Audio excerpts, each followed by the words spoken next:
কারণ আমরা যে দেশে বসবাস করতেছি এই দেশে আমরা আজরাইল ধরার চাইতে পুলিশ ধরার ভয় বেশি করতেছি। জোরে করে কথা ঠিক কি?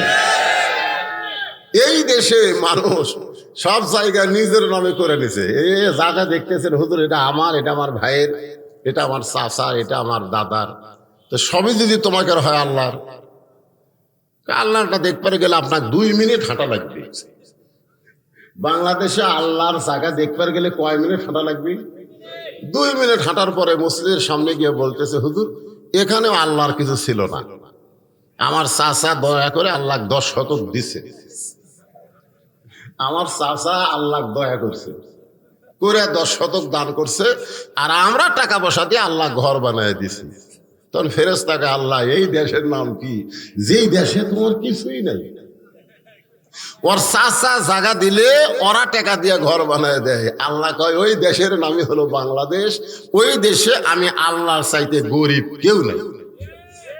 আজকে 5 তলা বাড়ি বানাতে কোনো মানুষ ভিক্ষা করে না, 10 তলা বিল্ডিং বানাতে কোনো মানুষ ভিক্ষা করে না, 1 তলা মসজিদ বানাতে গিয়া ভিক্ষা করতে হয়। ধরে কোন কথা ঠিক কি? আজকে সেই মসজিদের উদ্যোগে মাহফিল, আমি মসজিদকে সামনে নিয়েই আলোচনা করব। আসলে মসজিদ কি আমাদের জানা দরকার। ধরে কোন ঠিক কিনা? জানা দরকার আছে না? হ্যাঁ, তো যেটা বলতেছিলাম যে নেকি আর পাপ অর্জন করে নেকির চাইতে কি পাপ বেশি। কথা কোতে শরম করতেছে। এত বড় মরদ কে আছে বলেন তো যে আমার পাপের চাইতে নেকি বেশি? তো তাহলে কথা বলেন না কেন? নেকির চাইতে পাপ বেশি। নেকির চাইতে পাপ যখন বেশি হবে, আল্লাহ জাহান্নামের ফেরেশতাদের বলবেন ধাক্কায়া ধাক্কায়া জাহান্নামে নিয়ে যাও। আল্লাহ বিচার করে দেখে নেকির চাইতে পাপ বেশি। আর আর খবর আছে? আল্লাহ বলেছেন ফামাইয়ামাল মিসকালা যাররাতিন খায়রান ইয়ারা ওয়া মাইয়ামাল মিসকালা যাররাতিন শাররান ইয়ারা। ইয়ারা শব্দের অর্থ হলো তোমাদেরকে দেখানো হবে, তোমাদের বিচার গোপনে করা হবে না, প্রকাশ্যে বিচার করবে আল্লাহ। সুবহানাল্লাহ বলেন। আজকে বাংলাদেশে অনেক বিচার গোপনে হয়, হয় কি হয় না? অনেক বিচার গোপনে হয়। গোপনে বিচার করার পরে একজনের ইশারায় আবার রায় পাল্টা যায়। জোরে কোন কথা ঠিক কিনা? এইরকম বিচার আমরা দেখতেছি। তখন আল্লাহ যখন হাকিম হয়ে বিচার শুরু করবেন তখন কি এই গোপন বিচার করবেন? এই জন্য আল্লাহ বলেছেন ইয়ারা, ইয়ারা মানে তোমাদেরকে দেখানো হবে তোমরা কি করছে। মহাদেবপুরে দেখো, এই মহাদেবপুরের বাসীরা তোমরা কি করছো, হ্যাঁ দেখো। এখন নেকির চাইতে পাপ বেশি। ফেরেশতারা ধাক্কায় ধাক্কায় যখন জাহান্নামের দিকে নিয়ে যাবে, ওই সময় শুধুমাত্র একজন মানুষ, আল্লাহ বলেছেন ইয়া আইয়ুহান নাসু তাকু রাব্বাকুম ওয়াখশাউ ইয়াওমান লা ইয়াজজি ওয়ালিদুন আন ওয়ালাদিহি ওয়ালা মাউলুদুন হুয়া জাযিন আন ওয়ালিদিহি শাইয়্যা। মানুষ রে, সেই কঠিন হাসরের ময়দানে পিতা তার সন্তানকে ভুলে যাবে, মা তার সন্তানকে ভুলে যাবে, সন্তান তার বাপ মাকে ভুলে যাবে। এমন কঠিন অবস্থায় শুধুমাত্র একজন মানুষ, সুবহানাল্লাহ বলেন, একজন মানুষ, মানজাল্লাযী ইয়াশফা ইনদাহু ইল্লা বিইজনিহি, একজন মানুষকে আল্লাহ তাআলা ওকালতি করার চান্স দিবেন। আল্লাহ হবেন হাকিম, আমরা হব আসামি, আর উকিল হবেন আমাদের নবী। জোরে খান সুবহানাল্লাহ। ফেরেশতার হাতে সামনে থেকে আল্লাহ রাসূল হাত ধরে হেঁচকা টান দিবেন। কি রে, কোথায় নিয়ে যাস? ফেরেশতারা কয় কি করা? আল্লাহ নেকি আর পাপ ওজন করে, নেকির চাইতে পাপ বেশি। আল্লাহর হুকুমে আমরা জাহান্নামে নিয়ে যাচ্ছি, আপনি হাত ধরে টানেন কেন? রাসূল বলতেছেন আল্লাহ বিচার করবে আমার উম্মতের, আর আমি নবী সেখানে থাকবো না। এই বিচার আল্লাহ করতে পারে, কিন্তু আমি রাসূল মানি না। ফেরেশতারা কয় কে রে? এর আমল নামার সব কিছু ওজন হয়ে গেল, নেকির চাইতে পাপ বেশি, আর এই বেটা উকিল কয় আমি মানি না, তো কি করবি? নবী তখন আমাদেরকে আবার মিজানের কাছে নিয়ে যাবেন, নিয়ে যা বলবে আল্লাহ শেষ। আল্লাহ বলতেছে নেকি আর পাপ ওজন করে দেখছি, নেকির চাইতে পাপ বেশি, তাহলে আমার গুলা কি হবে? আল্লাহ বলবেন রাসূল আপনার আবার কি? বলে আমার প্রতি মহব্বতের দরুদ পড়েছে, এই দরুদের নেকি গুলো মদিনায় রওজা মোবারকে জমা হয়েছে, এই নেকি গুলো আমি রাসূল আমার উম্মতের জন্য নেকির পাল্লায় দিয়া দিলাম। সঙ্গে সঙ্গে নেকির পাল্লার ওজন বেড়ে যাবে। কারণ নামাজের চাইতে, রোজার চাইতে, জিকিরের চাইতে, যাকাতের চাইতে, হজের চাইতে দরুদের মহব্বতের ওজন আল্লাহর কাছে অনেক বেশি। জোরে কারো সুবহানাল্লাহ। এই জন্য যখন নবীর নাম উচ্চারণ হবে মুখ বন্ধ রাখেন না, দাঁতের উপর দাঁত দিয়ে মুখ বন্ধ করেছে। মুহাম্মদ রাসূলুল্লাহ শোনার সঙ্গে সঙ্গে বলতে হবে সাল্লাল্লাহু আলাইহি ওয়াসাল্লাম। এর বাজান ওইদিকে হইছে হয় করে কথা হয় কেন? এই যারা দাঁড়িয়ে আছে রে, তোমাদেরকে বসার জায়গা নাই? এই সাইডে অনেক জায়গা আছে। এ ভাই আপনার একটু জমে আসেন তো দেখি, এই ক্যামেরা দিয়ে দেখা যায় না, এই জায়গা বাদ দিয়ে আপনার যে ফাঁকা জায়গা আছে এই জায়গাগুলো একটু জমে বসেন তো, আল্লাহর রাস্তায় একটু জমে বসেন। আর যারা রাস্তাঘাটে হইচই করতেছে আমি বলবো মন চাইলেও আসছো না, না চাইলে চলে যাও। কথাবার্তা বললে মরার 2 বছর আগে তুমি বোবা হবে। কয় বছর আগে? 2 বছর আগে। ও করতেছে পানি খাবার চাচ্ছে, বউ মুড়ি এনে দিছে, বুঝবার পারেনি তো খাবি পানি, ও করার জন্য মুড়ি দিছে, আর কোলটা ফাটা যাচ্ছে, পানি খাবি, অক দিছে মুড়ি। কথা কর পারে তো দেখি। আজকে কোরআনের ওয়াজ না শুনে তুমি রাস্তায় কথা বলতেছো, তোমার জবান কেড়ে নেওয়ার মালিক হচ্ছে আল্লাহ। ধরে কোন কথা ঠিক কিনা? কথা বন্ধ করো, একবারে স্টপ।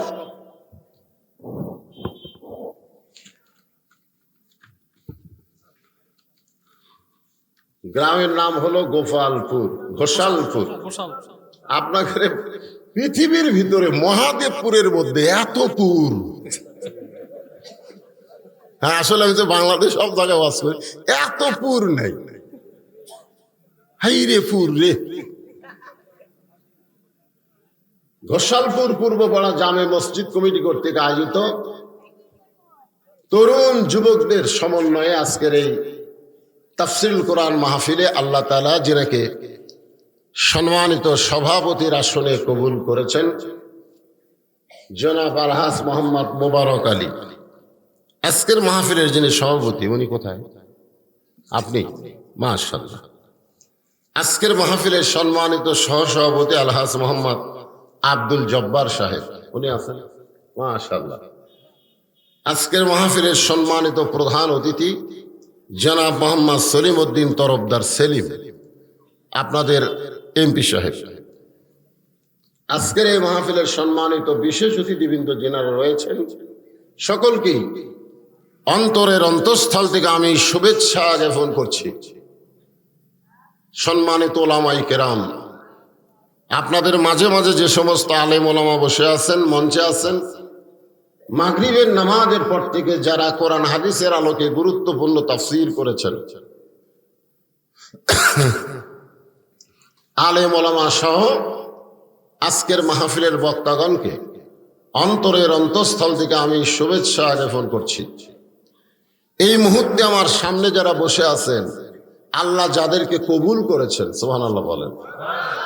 মন চাইলেই বসা যায় না, এখানে বসতে হলে যোগ্যতা লাগে। যার কথা আল্লাহ কোরআনে বলেছেন, মা সাবাকা মিন হাসানাতিন ফামিনাল্লাহ। বান্দা বান্দির দ্বারা যখন কোনো ভালো কাজ হয়, এ কাজ বান্দা বান্দি করে না, বরং আল্লাহ নিজে করায়। আপনারা বলেন তো, এই মাহফিলে বসাটা ভালো কাজ না খারাপ কাজ? তাহলে এই কাজ কে করালো? আপনি করলেন না আল্লাহ করালো? যে আল্লাহ দয়া করে রহম করে আজকের তাফসীরুল কোরআন মাহফিলে আপনাদেরকে কবুল করলেন, আমি আমার অন্তরের অন্তঃস্থল থেকে আপনাদের সবাইকে শুভেচ্ছা জ্ঞাপন করছি। সম্মানিতা মা বোনেরা, পর্দার অন্তরালে বসে বসে যারা আলোচনা শুনতেছেন, আমি তাদেরকেও শ্রদ্ধা জ্ঞাপন করে এই মুহূর্তে জানতে চাচ্ছি, মহাদেবপুরের বাবাজিরা আপনারা কেমন আছেন? এই মাইকের সামনে একটু কমায় দাও, বেশি হয়ে গেছে। আলহামদুলিল্লাহ রব্বিল আলামিন। যে আল্লাহ দয়া করে, রহম করে, মেহেরবানি করে আজকের এই মাহফিলে জান্নাতের টুকরার ভিতরে আপনাদেরকে কবুল করলেন, আপনারা কি খুশি হয়ে আছেন না বেজার হয়ে গেছেন? যদি খুশি হন তাহলে জবান খুলে সকলেই বলবো রব্বানা লাকাল হামদ হামদান কাসীরান তাইয়িবান মুবারাকান ফীহি। দেখেন আল্লাহর কি রহমত। গোপালপুর, ঘোষালপুর, সরস্বতীপুর, মহাদেবপুর সবগুলা হিন্দু নাম। বলে কোন কথা ঠিক কি? এই হিন্দু নাম থাকার পরেও হিন্দু একটাও নেই। আল্লাহ তাআলা এই হিন্দু এলাকায় এক সময় নওগাঁ ছিল হিন্দু শাসিত এলাকা, সেই এলাকার মধ্যে আল্লাহ আমাদেরকে মুসলমান হিসাবে কবুল করেছেন। এটা আল্লাহর খাস রহমত। আল্লাহ কোরআনে বলেন, অমাইয়াবতাগি গয়রাল ইসলামা দীনান ফালান ইউকবালা মিনহু। ইসলাম ছাড়া অন্য কোন ধর্ম যদি তোমরা গ্রহণ করো, ওইটা আল্লাহর দরবারে কবুল হবে না। আল্লাহর কাছে একমাত্র কবুলযোগ্য ধর্মের নামই হলো ইসলাম। আজকে সেই ইসলামের ভিতরে আমরা কবুল হয়েছি কার ইশারায়, কার রহমতে? তাহলে খুশি না বেজার? মাশাআল্লাহ। আল্লাহ তাআলা আমাদের জন্য বলেছেন, কুল ইয়া ইবাদি লাযিনা আসরাফু লা তাকনাতু মির রাহমাতিল্লাহ ইন্নাল্লাহা ইয়াগফিরুয যুনুবা জামিআ ইন্নাহু হুয়াল গাফুরুর রহিম। আল্লাহু আকবার। যারা মাগরিবের নামাজ পড়েননি, এশার নামাজও পড়েননি, ওয়াজ শুনতেছেন, আমি তাদের জন্য আয়াতে কারিমা তেলাওয়াত করলাম। কারণ মসজিদের উন্নয়ন কল্পে মাহফিল, আমি সেই মসজিদের মধ্যে এতক্ষণ ছিলাম, চারিদিকে তাকায় দিকে সব ঠিকঠাক মাশাআল্লাহ, খালি ওযুখানাটা এখনো কমপ্লিট হয়নি। এছাড়া মসজিদের কোনো কমতি নাই। কিছুদিন পরে হয়তো এই মসজিদ বলবে, হুজুর একতলার হচ্ছে না, দোতলা করা লাগবে, ঠিক কিনা? যদি বলা হয় দোতলা কেন করবেন, বলে এত মুসল্লি হুজুর আটে না। মাশাআল্লাহ, মসজিদ দোতলা হচ্ছে। ফজরের খবর কি? ফজরের খবর তো এক কাতারই হয় না। জোহরের খবর কি? কয় মহাদেবপুরে গেছে। আসরের খবর কি? কাজ কামের দিন। মাগরিবের খবর কি? কয় ফজরের মতোই হয়। এশার খবর কি? কয় মন চাইলে আসে। তো মসজিদের মধ্যে কয় কাতার? কয় 5 কাতার। এখনো এক কাতারের মুসল্লি হলো না, দোতলা করবে কেন?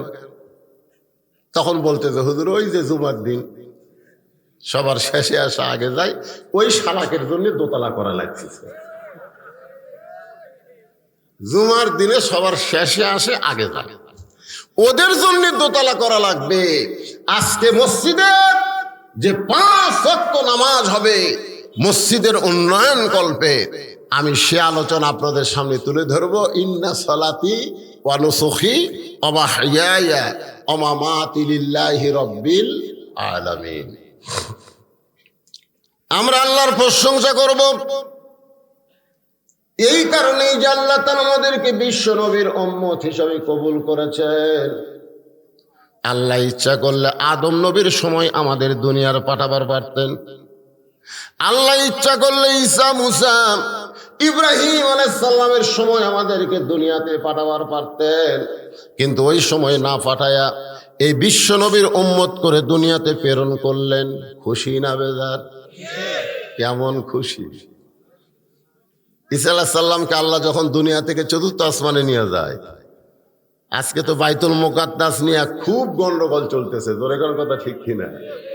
আল্লাহ কোরআনে বলেছে, সুবহানাল্লাযী আসরা বিআবদিহি লাইলাম মিনাল মাসজিদিল হারাম ইলাল মাসজিদিল আকসা।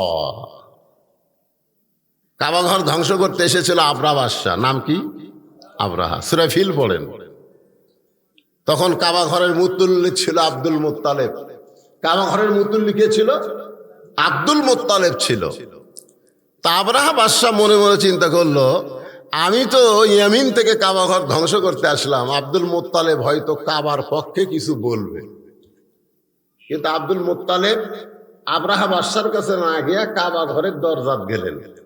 কাবা ঘরের দরজাত গিয়ে বললেন, আল্লাহ, আমরা নিরস্ত, আমাদের অস্ত্র নাই, আমাদের জনগণ নাই। ইব্রাহিম আলাইহিস সালামকে দিয়ে তুমি এই ঘর বানাছো, আজকে আমি থেকে আবরাহা বাদশাহ ধ্বংস করতে এসেছে, আমরা কিছুই করতে পারবো না, সব দায়িত্ব তোমাকে দিয়ে দিলেন। সব দায়িত্ব কাকে দিছে?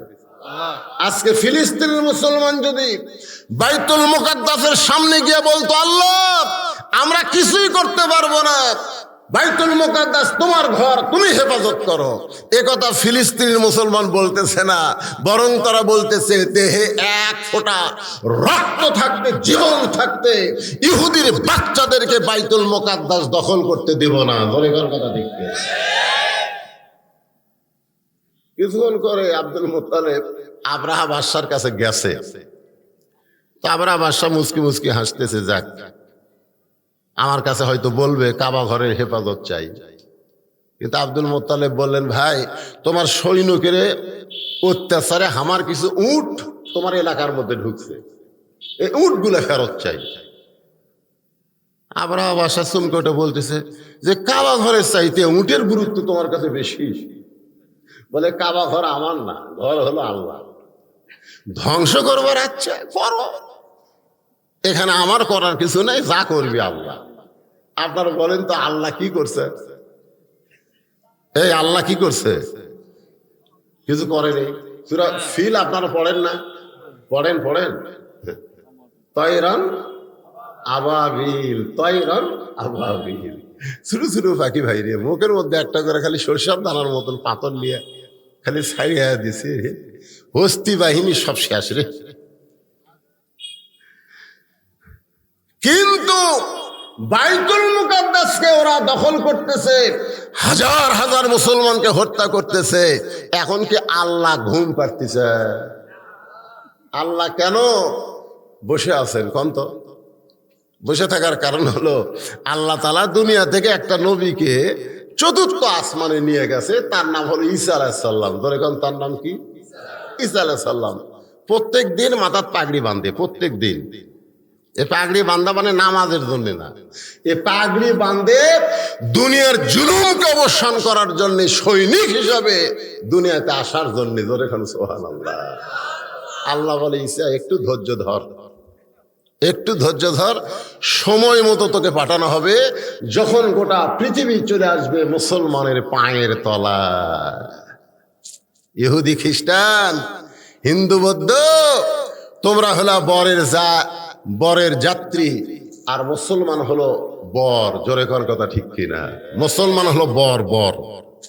এই মুসলমান আছে বলে আল্লাহ ইহুদি খ্রিস্টান বৌদ্ধ হিন্দুদেরকে খাবার দিচ্ছে। যেদিন পৃথিবীতে মুসলমান থাকবে না, একটা বিধর্মীর খাওয়া হবে না। জোরে কোন কথা ঠিক কিনা? আপনার বিবাহের অনুষ্ঠানে যান না?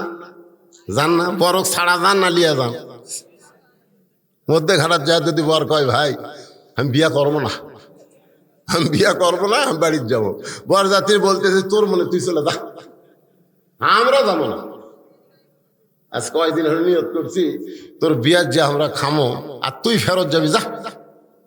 তো বর চলে গেছে, ওরা বর যাত্রী মেয়ে পক্ষের বাড়িতে যায়, খালি বলতেছে, খাবার দাও ভাই, আস্তে আস্তে শরীর ক্ষুদে লেগে গেছে, খাবার দাও। তখন পাত্রীপক্ষ খালি খুঁজতেছে, খুঁজে দেখে কারে বর নাই। কারণ বরের একটা সাইজ আছে, বরের মাথার টুপি আছে, বরের মুখের দাড়ি আছে, বরের পাঞ্জাবি আছে। ধরে কোন কথা ঠিক না? কিন্তু এই শালারা তো তেলা, কিছুই নাই। তখন পাত্রীপক্ষের একজন বলতে, ভাই, তোমরা তো বারবার খাবার চাও, কিন্তু বর? তখন বলতেছে, বর তো মধ্যে রাস্তার থেকে পড়ে গেছে। আপনারা বলেন তো, পাত্রীপক্ষ বরযাত্রীকে খাওয়াবে না পিটুন দিবে? আজকে গোটা পৃথিবীতে মুসলমান হলো বর, বর খায় না, বরের সাথে একজন থাকে, আমাকে কাহার কোলদারা, কোলদারা কয় না, যখন বড় বড় ঘাস দিবার চাই তখন কোলদারা খাই, ছোট ছোট খা, ওই যে তোর শ্বশুর দেখতেছে, তোর শাহ শ্বশুর দেখতেছে, ওই দেখ জনগণ তোর দিকে টাকা আছে রে, তোর মুখের দিকে সবার চোখ, আজকে কম খা, আগামীকাল থেকে তোর খাওয়া শুরু হবে। আর যারা বেশি করে খাচ্ছে এই শালাকের আর খাওয়া নাই, কথা দেখছি না, সামান্য কিছু ভর্তি বর হাতমাল দিয়ে মুখ মোছে, মোস এটি ভরে আছে বস। এই দুনিয়াতে মুসলমান হলো বরের জাত, এদেরকে আল্লাহ খাওয়ার জন্য ফুর্তি করার জন্য দুনিয়াতে প্রেরণ করেন নাই। এদের কোল দ্বারা হলো ডান কান্দের বাম কান্দের ফেরেশতা। একটু খেয়াল করেন, এই দুনিয়াতে কম খাও, ভদ্রান্তি রেখে যাও। বাল তো উসিরুনাল হায়াতাদ দুনিয়া ওয়াল আখিরাতু খায়রু ওয়া আবকা। তোমাদের জন্য আল্লাহ আখিরাতকে সুন্দর করে সাজায় রাখছে। আজকে কম খাও, আগামীকাল থেকে খাও। দুনিয়াতে তোমরা কম খাও, কিন্তু আগামীকাল থেকে আখিরাতে তোমাদের খাওয়া আছে। আর বরযাত্রী আজকেই শেষ খাওয়া, কাল থেকে খালি পিটন খাওয়া। ধরে কোন কথা ঠিক না? আপনারা বলেন তো, বরযাত্রী যদি বর ছাড়া পরের দিন যায় আর খাবার দিবি? কিন্তু ইহুদি খ্রিস্টান এই শালারা বুঝতে পারতেছে না, এরা মুসলমান বরকে এরা হত্যা করতেছে। কিন্তু বরেরা যদি না থাকে তুর্ক খিলাবি করে, আল্লাহর ঠেকা পড়ে নাই একটা বিধর্মীকে খাওয়ানো। জোরে কোন কথা ঠিক কিনা? বরের ওসিলাই খাচ্ছে, অথচ বরকে চিনতেছে না। আজকে বাইতুল মুকাদ্দাসকে নিয়ে আপনাদের সামনে কিছু আলোচনা করা লাগবে, কারণ ওটাও মসজিদ, যে মসজিদে আমি বসেছিলাম এটাও মসজিদ। জোরে কোন কথা ঠিক কিনা? ওই মসজিদকে বাদ দিয়ে এই মসজিদের আলোচনা হবে? হবে না। এখন আসেন, আমরা আল্লাহর প্রশংসা করার কারণ হলো আল্লাহ আমাদেরকে বিশ্ব নবীর উম্মত হিসেবে কবুল করেছেন। যেই নবী আমার বাইতুল মুকাদ্দাস, যেই বাইতুল মুকাদ্দাসকে নিয়ে ইহুদিরা তামাশা খেলতেছে, ওই বাইতুল মুকাদ্দাস আমাদের নবী সমস্ত নবী রাসূলের ইমামতি করেছে।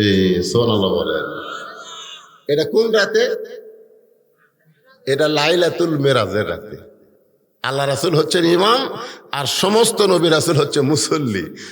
বাইতুল্লাহ কাবা ঘর, এই ঘরে সমস্ত নবী রাসূল নামাজ পড়ে নাই, কিন্তু বাইতুল মুকাদ্দাসে সমস্ত নবী রাসূল নামাজ পড়েছে।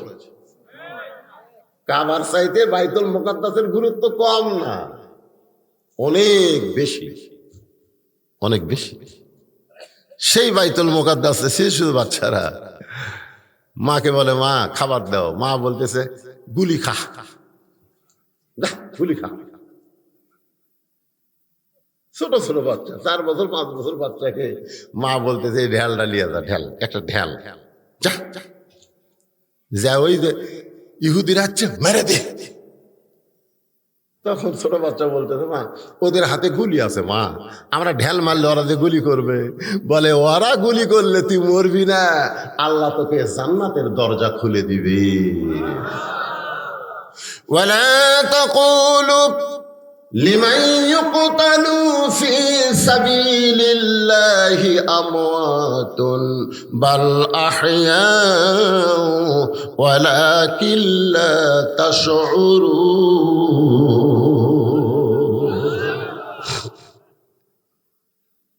হাশেম নামে একটা ছেলে মায়ের কাছে কান্দারে বলে, মা বর্তমান গোটা পৃথিবীতে 200 কোটি মুসলমান, মাত্র সামান্য কয়েকজন ইসরায়েলের ইহুদি ওরা আমাদেরকে হত্যা করতেছে, অথচ 200 কোটি মুসলমান তারা কি করে? মা হাসিমের কপালে চুমা দিয়ে বলে, হাসিম রে, তোর নাম হলো হাসিম, আর নবীর নাতির নাম হলো হোসাইন। যেদিন হোসেনের দেহ থেকে মস্তককে বিচ্ছিন্ন করা হলো, সেই দিন পৃথিবীতে হাজার হাজার মুসলমান ছিল, কিন্তু হোসেনের পক্ষে তারা কাজ করে নাই। আজকে ফিলিস্তিনেরা হোসেনের মতন জীবন দিবে, কিন্তু নবীর ইসলামকে দুনিয়াতে ভুলণ্ঠিত হতে দিবে না। সুবহানাল্লাহ বলে। যেই যুবকেরা কষ্ট করে মাহফিল করতেছ, আমি তোমাদেরকে বলতেছি বাজান, আজ কয়েকদিন হলে তোমরা কষ্ট করে এই জান্নাতের বাগান লাগাইছ, নাম দিয়েছ মসজিদের উদ্যোগে। মসজিদ শুধু একটা ঘর না, এই ঘরে 5 ওয়াক্ত নামাজ জামাতের সঙ্গে আদায় করা লাগবে। সেদিন জামালপুরে এক নেতা বলতেছে, বর্তমান প্রধানমন্ত্রী 564টা মসজিদ করেছে, 564টা মডেল মসজিদ করেছে, এরপরেও কতকগুলো আলেম প্রধানমন্ত্রী দেখতে পারে না। মানে আমাকে লক্ষ্য করে বলতেছে 564টা মসজিদ বানাচ্ছে, মডেল মসজিদ। ধরে কোন কি মসজিদ? যেই প্রধানমন্ত্রী 564টা মসজিদ করলো, অথচ আলেমরা সেই প্রধানমন্ত্রীকে দেখতে পারে না। নেতা ভাষণ দিয়ে যখন চলে গেল, আমি তখন বললাম, নেতা ভাই তুমি তো ভাষণ দিয়ে চলে যাও, তুমি তো বক্তার ওয়াজ শোনো না।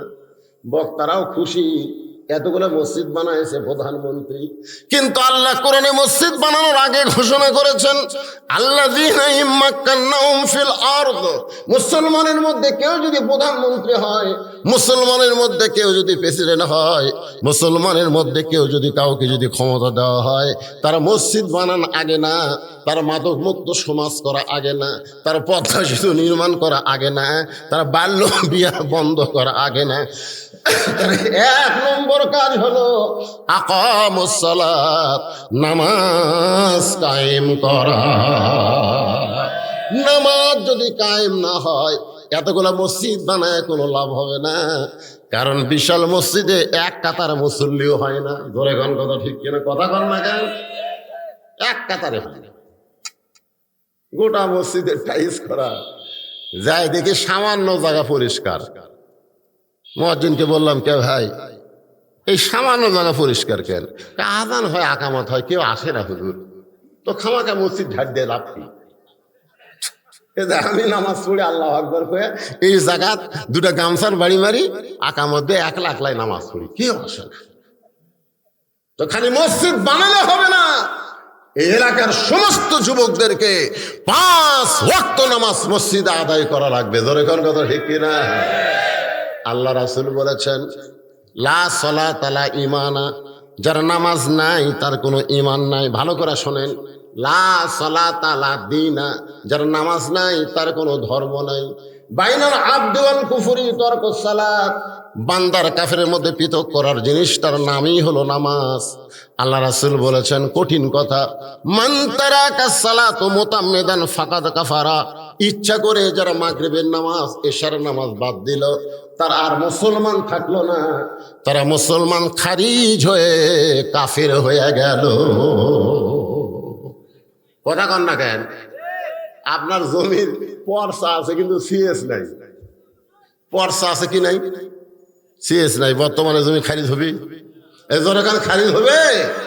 তাহলে যদি আপনি মাগরিব এশার নামাজ না পড়েন, শুধু শুক্রবারে জুমার নামাজ পড়েন, বলে হুজুর আমি তো নামাজি, আমি 5 ওয়াক্ত নামাজ না পড়লেও জুমার নামাজ পড়ি।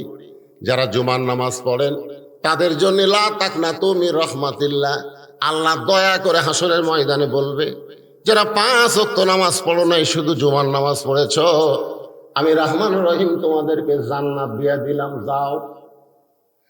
সঙ্গে সঙ্গে জুমা পাটি খুশি হয়ে জান্নাতের দিকে দৌড় মারবে।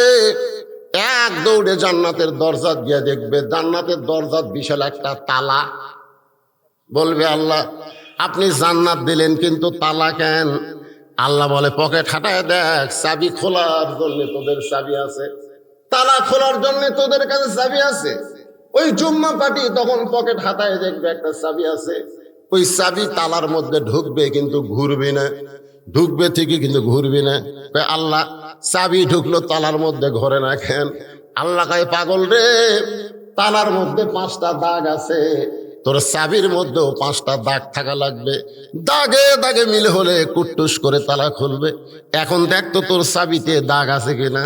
বলে, আল্লাহ আমার চাবি হলো তেল তেলা।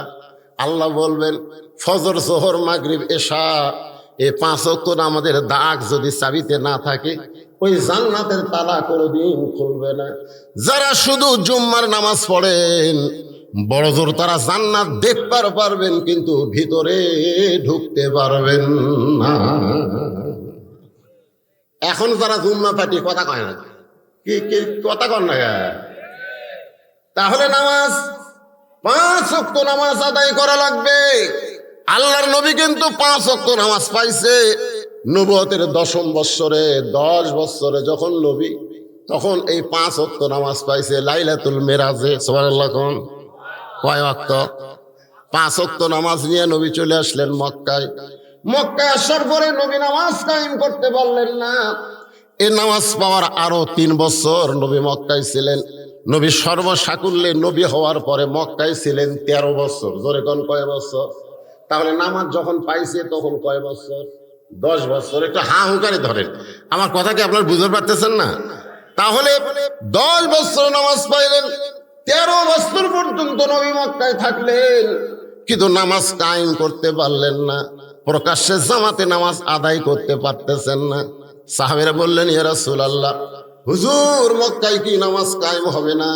মাইকের সামনে এরকম করতেছে কেন বাবা? এই মাইকালাই, সবাই তো শুনবার পাচ্ছে, আবার কি ভমভমি শব্দ দাও?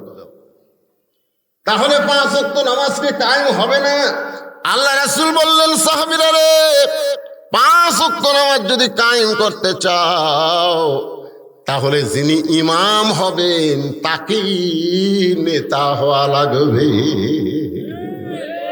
5 ওয়াক্ত নামাজ যদি কায়েম করতে চাও, তাহলে যিনি নামাজ পড়াবেন তাকে আবার সমাজের নেতা হওয়া লাগবে। জোরে কোন কি হওয়া লাগবে? আজকে আমাদের বাংলাদেশের নেতা একজন, ইমাম আর একজন।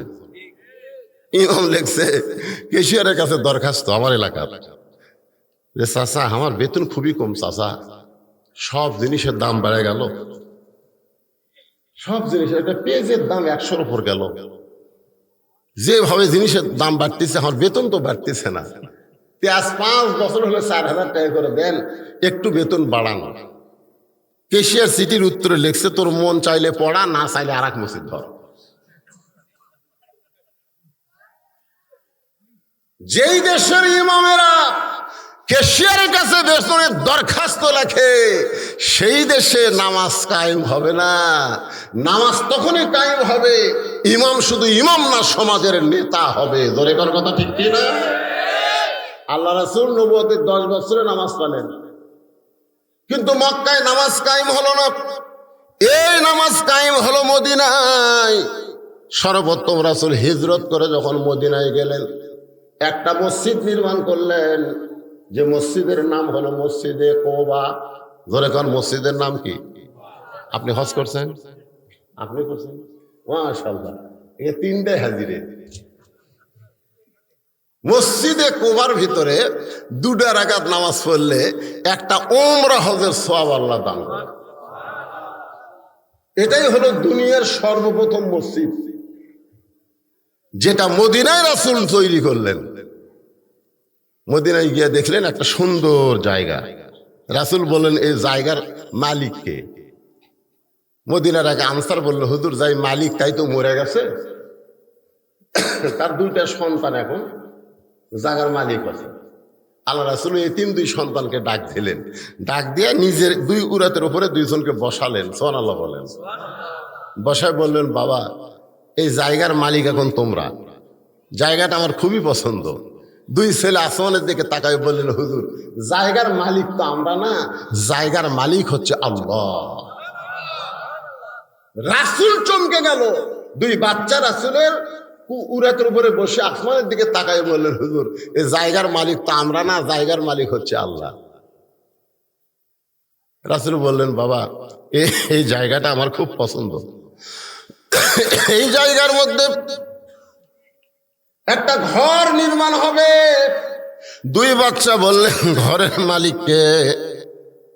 বলে ঘরের মালিক হচ্ছে আল্লাহ, এর বিনিময়ে তোমরা কি চাও? 2 বাচ্চা নবীর কপালে একটা চুমা দিয়ে বললেন, হুজুর এর বিনিময়ে আমরা আল্লাহর জান্নাত চাই। সর্বপ্রথম মসজিদ নির্মাণ হলো মসজিদে কুবা। আল্লাহ রাসূল বললেন, বেলাল মসজিদ হয়ে গেছে, এখন আজান দাও। হযরত বেলালকে বললেন, মসজিদ হয়ে গেছে, এখন আজান দাও। আবু বকর, ওমর, ওসমান তোমরা কোথায়? বেলালের জন্য একটা মিনার বানাও, একটা উঁচু জায়গা বানাও, সেই জায়গায় দাঁড়িয়ে হযরত বেলাল আজান দেবে। বেলালের চোখ দিয়ে দর দর করে পানি পড়তেছে। আল্লাহ রাসূল বলে, বেলাল, আজান দেওয়ার কথা শুনে তুমি কাঁদো কেন? বেলাল বলে, রাসূলুল্লাহ, গোপনে একদিন লা ইলাহা ইল্লাল্লাহ জিকির করেছি। এই জিকির করার কারণে আমার জিবার মধ্যে ওরা পেরেক মারছে, সারা রাত বুকে পাথর চাপা দিয়ে রাখছে।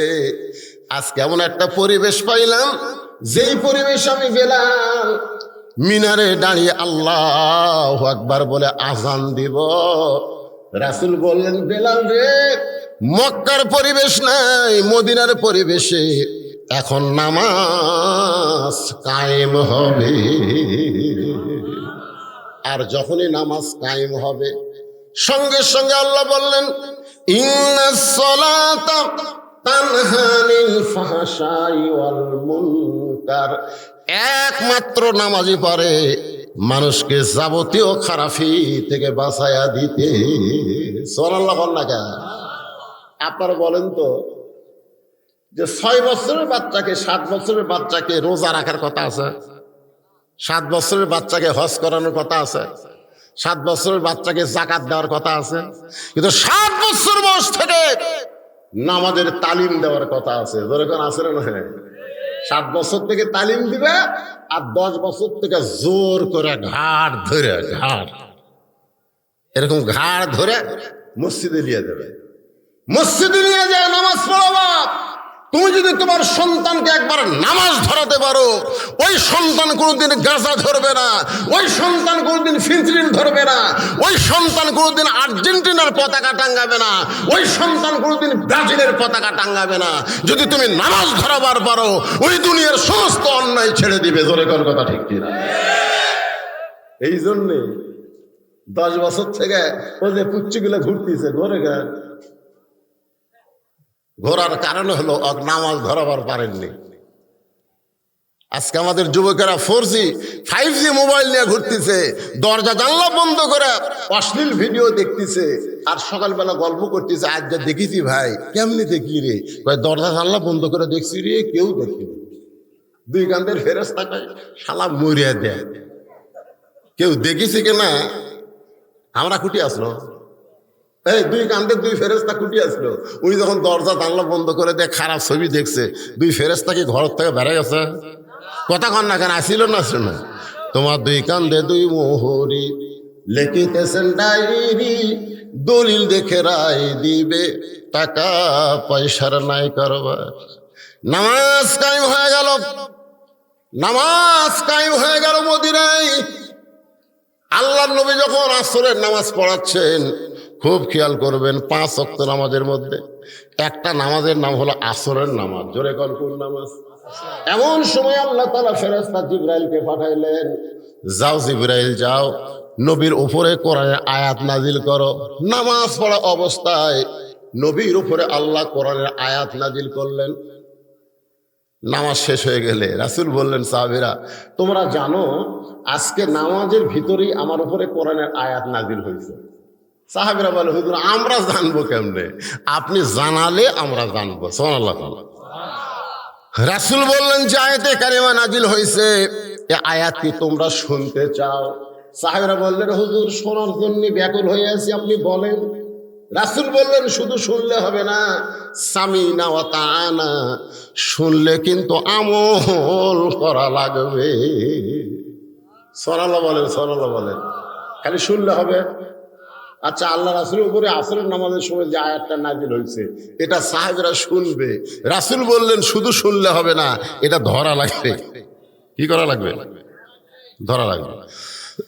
হুজুর বললেন, তাহলে শোনো, আয়াতটা হলো, ইয়া আইয়ুহান নাবিয়্যু হারজিল মুমিনিনা আলাল কিতাল। সাহাবীরা বুঝবার পারছে, কেন আরবি তো, সাহাবীরা আরবি বোঝে কি বোঝে না? এই কথা কোন বোঝে কি বোঝে না? যেই বলছে ইয়া আইয়ুহান নাবিয়্যু হারজিল মুমিনিনা আলাল কিতাল, সমস্ত সাহাবী চমকে উঠছে, সব সাহাবী চমকে উঠছে, কারণ বুঝবার পারছে এই আয়াতের বাংলা অর্থ কি। আপনারা কি বুঝবার পারছেন? এই আয়াতের বাংলা অর্থ হলো, হে রাসূল, খালি জামাতবদ্ধ হয়ে 5 ওয়াক্ত নামাজ পড়লে হবে না, জামাতবদ্ধ হয়ে কাফেরদের মোকাবেলা করতে হবে। যে কোনো সময় মক্কার কাফেররা মদিনা আক্রমণ করতে পারে, আর মদিনা আক্রমণ করলে নামাজ দিয়া দোয়া দিয়া আপনি মদিনা রক্ষা করতে পারবেন না। মদিনা রক্ষা করতে গেলে মক্কার কাফেরদের বিরুদ্ধে অস্ত্র ধরা লাগবে। ধরে কারণ কি ধরা লাগবে? তখন একজন সাহাবী মাথার টুপি, মুকুট, দাড়ি, পরনের জুব্বা, সামনে কাতারে নামাজ পড়ে, ওই নবীর হাঁটুর সঙ্গে হাঁটু লাগাই বললেন, ইয়া রাসূলুল্লাহ, এটা না গন্ডগোলের আয়াত। আজকে আমাদের বাংলাদেশে এরকম লোক আছে না নাই? যেরকম আছে না নাই? কোরআনের ওয়াজ শুনবে, সারা রাত কোরআনের ওয়াজ শুনবে, কিন্তু কোরআন বিজয়ের কথা বললি ওদের কলিজাতে আগুন ধরে যাবে। যেরকম কথা ঠিক কি না? কারণ কোরআন থাকবে মৌলবীর কাছে, কোরআন থাকবে মসজিদে, কোরআন থাকবে মাদ্রাসায়, কোরআন সমাজের মধ্যে নিয়ে আসে। কেন রে? কোরআনের কথা বললি কবি হুজুর আবার এটা কি শুরু করলো? এই টুপিওয়ালা, দাড়িওয়ালা, জুব্বাওয়ালা নবীর হাঁটুর সঙ্গে হাঁটু লাগায় বলতে যে হুজুর এটা একটা গন্ডগোলের আয়াত। কিসের আয়াত? গন্ডগোলের আয়াত। আপনারা বলেন তো, আল কোরআনের আলো সব জায়গায় জালো, এটা কি গন্ডগোলের স্লোগান? তাহলে আমার সঙ্গে সবাই বলা লাগবে, আল কোরআনের আলো। আমি কয়ে দিলাম ভাই রে, আমি কয়ে দিলাম সব জায়গায়। তারপরে ঘরে ঘরে কোন কেন?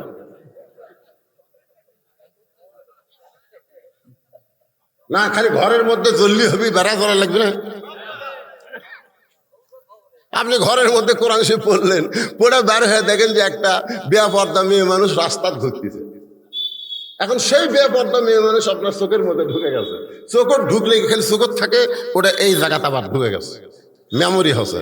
মুখ আছে কাপার দিকে, চোখ আছে শেষদার দিকে, আর মন খালি বলতেছে রাস্তা কি দেখলাম রে। তাহলে আল কোরআনের আলো শুধু ঘরের মধ্যে জ্বালালে হবে না, সব জায়গায় জ্বলাতে হবে। এটা কি গন্ডগোলের স্লোগান? হ্যাঁ, জোরে কোন গন্ডগোলের? আল কোরআনের আলো, কোরআন হাদিস যেখানে, দুনিয়ার মুসলমান লিল্লাহে তাকবীর। দুনিয়ার মুসলমান যে এক হয় তার প্রমাণ হলো আল্লাহর ঘর। আমি নিজের চোখে দেখছি, আসরের নামাজ হুজুর নাই। যেরকম কি নাই? হুজুর নাই। 3 জন মুসল্লি ঢুকে খালি ঘড়ি দেখতেছে। ওই 3 মুসল্লি আবার 3 দল করে। ঘর কয়টা আর দল কয়টা? 3 দলের 3 জন খালি ঘড়ির দিকে তাকে আছে, হুজুর নেই। নামাজের সময় হয়ে গেল, এখন হুজুর ঢুকলি তার সামনে দিবে। তা আমি এখন দেখে চিন্তা করলাম, আমি ঢুকলি তো আমাকে সামনে দিবে, না ঢুকবো না, দেখি আর কি করে। তা আমার এলাকার তো আমি চিন্তা করে দেখলাম 3 দল করে। কোন দলের সাপোর্টার? একটা দেখলাম আওয়ামী লীগ, একটা বিএনপি, আর একটা হলো জামাত। জামাত ইসলাম নরম মানুষ তো, আওয়ামী লীগকে বলতে যে ভাই তোর দল ক্ষমতাতে আছে, তুই সামনে যা। নরম হয়ে বলতেছে তোর দল এখন ক্ষমতাতে আছে, তুই সামনে যা। আওয়ামী লীগ বলতেছে ভাই বিরক্ত করিস না, আমি মাঝে মধ্যে নামাজ পড়ি রে, কিন্তু পড়াবার পারি না। তখন জামাত ইসলাম বলতেছে ভাই বিএনপি তুই তাহলে সামনে যা। বলে পাগল হয়েছিস, মাঝে মধ্যে আকামত দিবার পারি, কিন্তু নামাজ কয় রাকাত কোনটা সেটা ঠিক মতো পড়াবার পারি না। তখন বলতেছে তুইও পারিস না, ওইও পারে না, তাহলে আমি যাই। তা না, আওয়ামী লীগ বলতেছে দেরি করিস কেন ভাই রে, টাইম হয়ে গেছে, সামনে যা। তখন বলতেছে ভাই রে কি নিয়ত করবে, কি নিয়ত করবে? তোমাকে কিন্তু বলা লাগবে একতে দায়িত্ব বেহাজাল ইমাম, আমরা এই ইমামকে অনুসরণ করতেছি। তা আমি এখন রাজাকার, তোমরা হলে আওয়ামী লীগ বিএনপি, আমাকে কি তোমরা অনুসরণ করবে? তখন আওয়ামী লীগ ছিলে বলতেছে তুই বাইরের কথা ভিতরে বলিস কেন রে? আমি আওয়ামী লীগ, তুই বিএনপি, তুই রাজাকার, এটা হলো বাইরের কথা। আর ভিতরের কথা আমরা 3 ভাই একসঙ্গে জামাত করতে চাই। এই জন্য দুনিয়ার মুসলমান এক একমাত্র কোরআনের মাহফিলে পারে। ধরে কোন কথা ঠিক কিনা?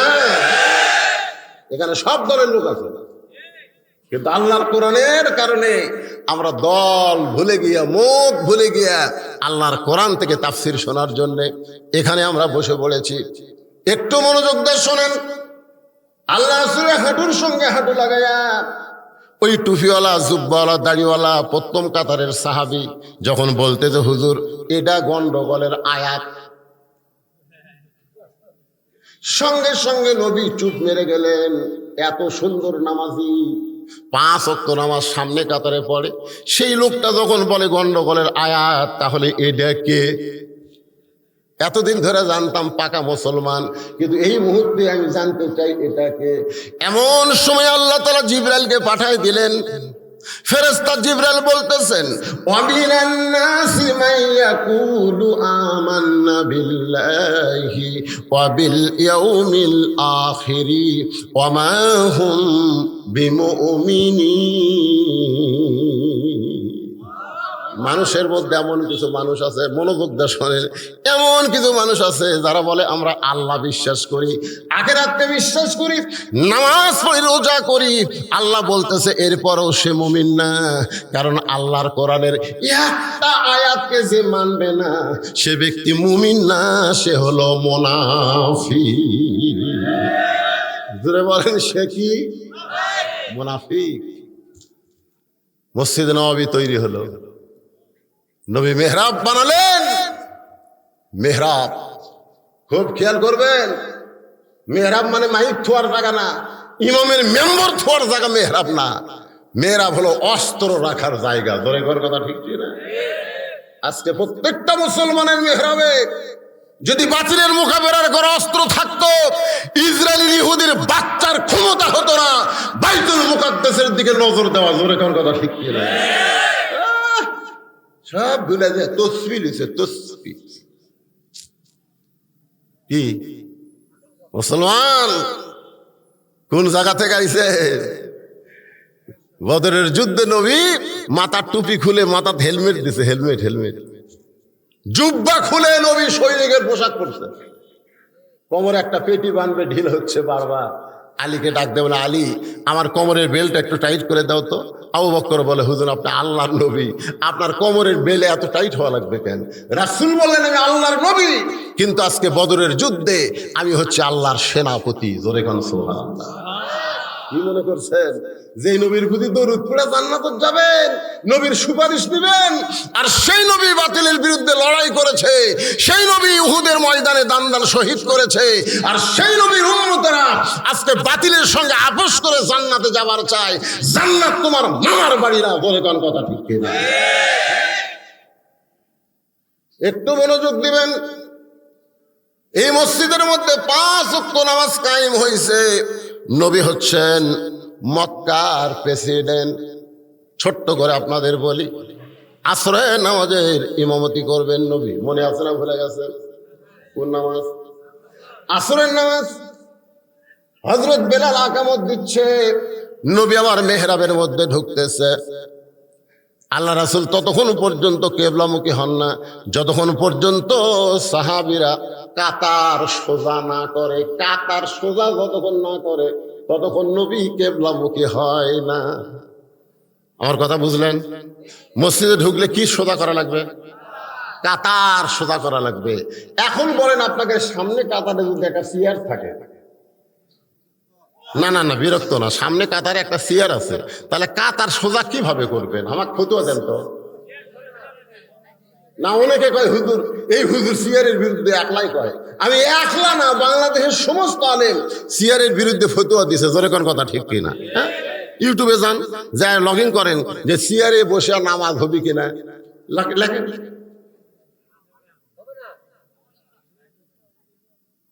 পায়ের গোড়ালির সঙ্গে গোড়ালি মিল করা লাগবে। যে বেটা চেয়ারে বসছে ওর পায়ের গোড়ালি কুটি গেছে। আমাকে একজন বলতে, হুজুর চেয়ারে কি নামাজ হবে না? আমি হবে, হবে, চেয়ারে নামাজ হবে, বাড়িতে হবে। তুমি অসুস্থ, তোমার ঠ্যাং ভাঙ্গিছে, তোমার মাজা ভাঙ্গা, তুমি বাড়িতে নামাজ পড়ো। লা ইউকাল্লিফুল্লাহু নাফসান ইল্লা উসাহা। আল্লাহ তোমাকে এমন কিছু কঠিন করে দেয়নি যে তুমি বসতে পারবে না, দাঁড়াবার পারবে না, তারপরেও তোমাকে জামাত করা লাগবে, এই কথা আল্লাহ কয়নি। যতদিন পর্যন্ত দাঁড়ায় নামাজ পড়তে না পারবা, বাড়ির চেয়ারত পড়ো।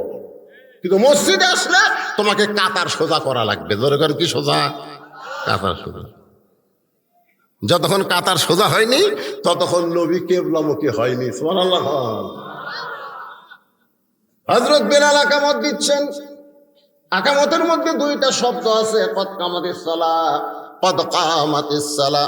আপনারা বলেন তো কদ কামাতিস সালাহ শব্দের অর্থ কি?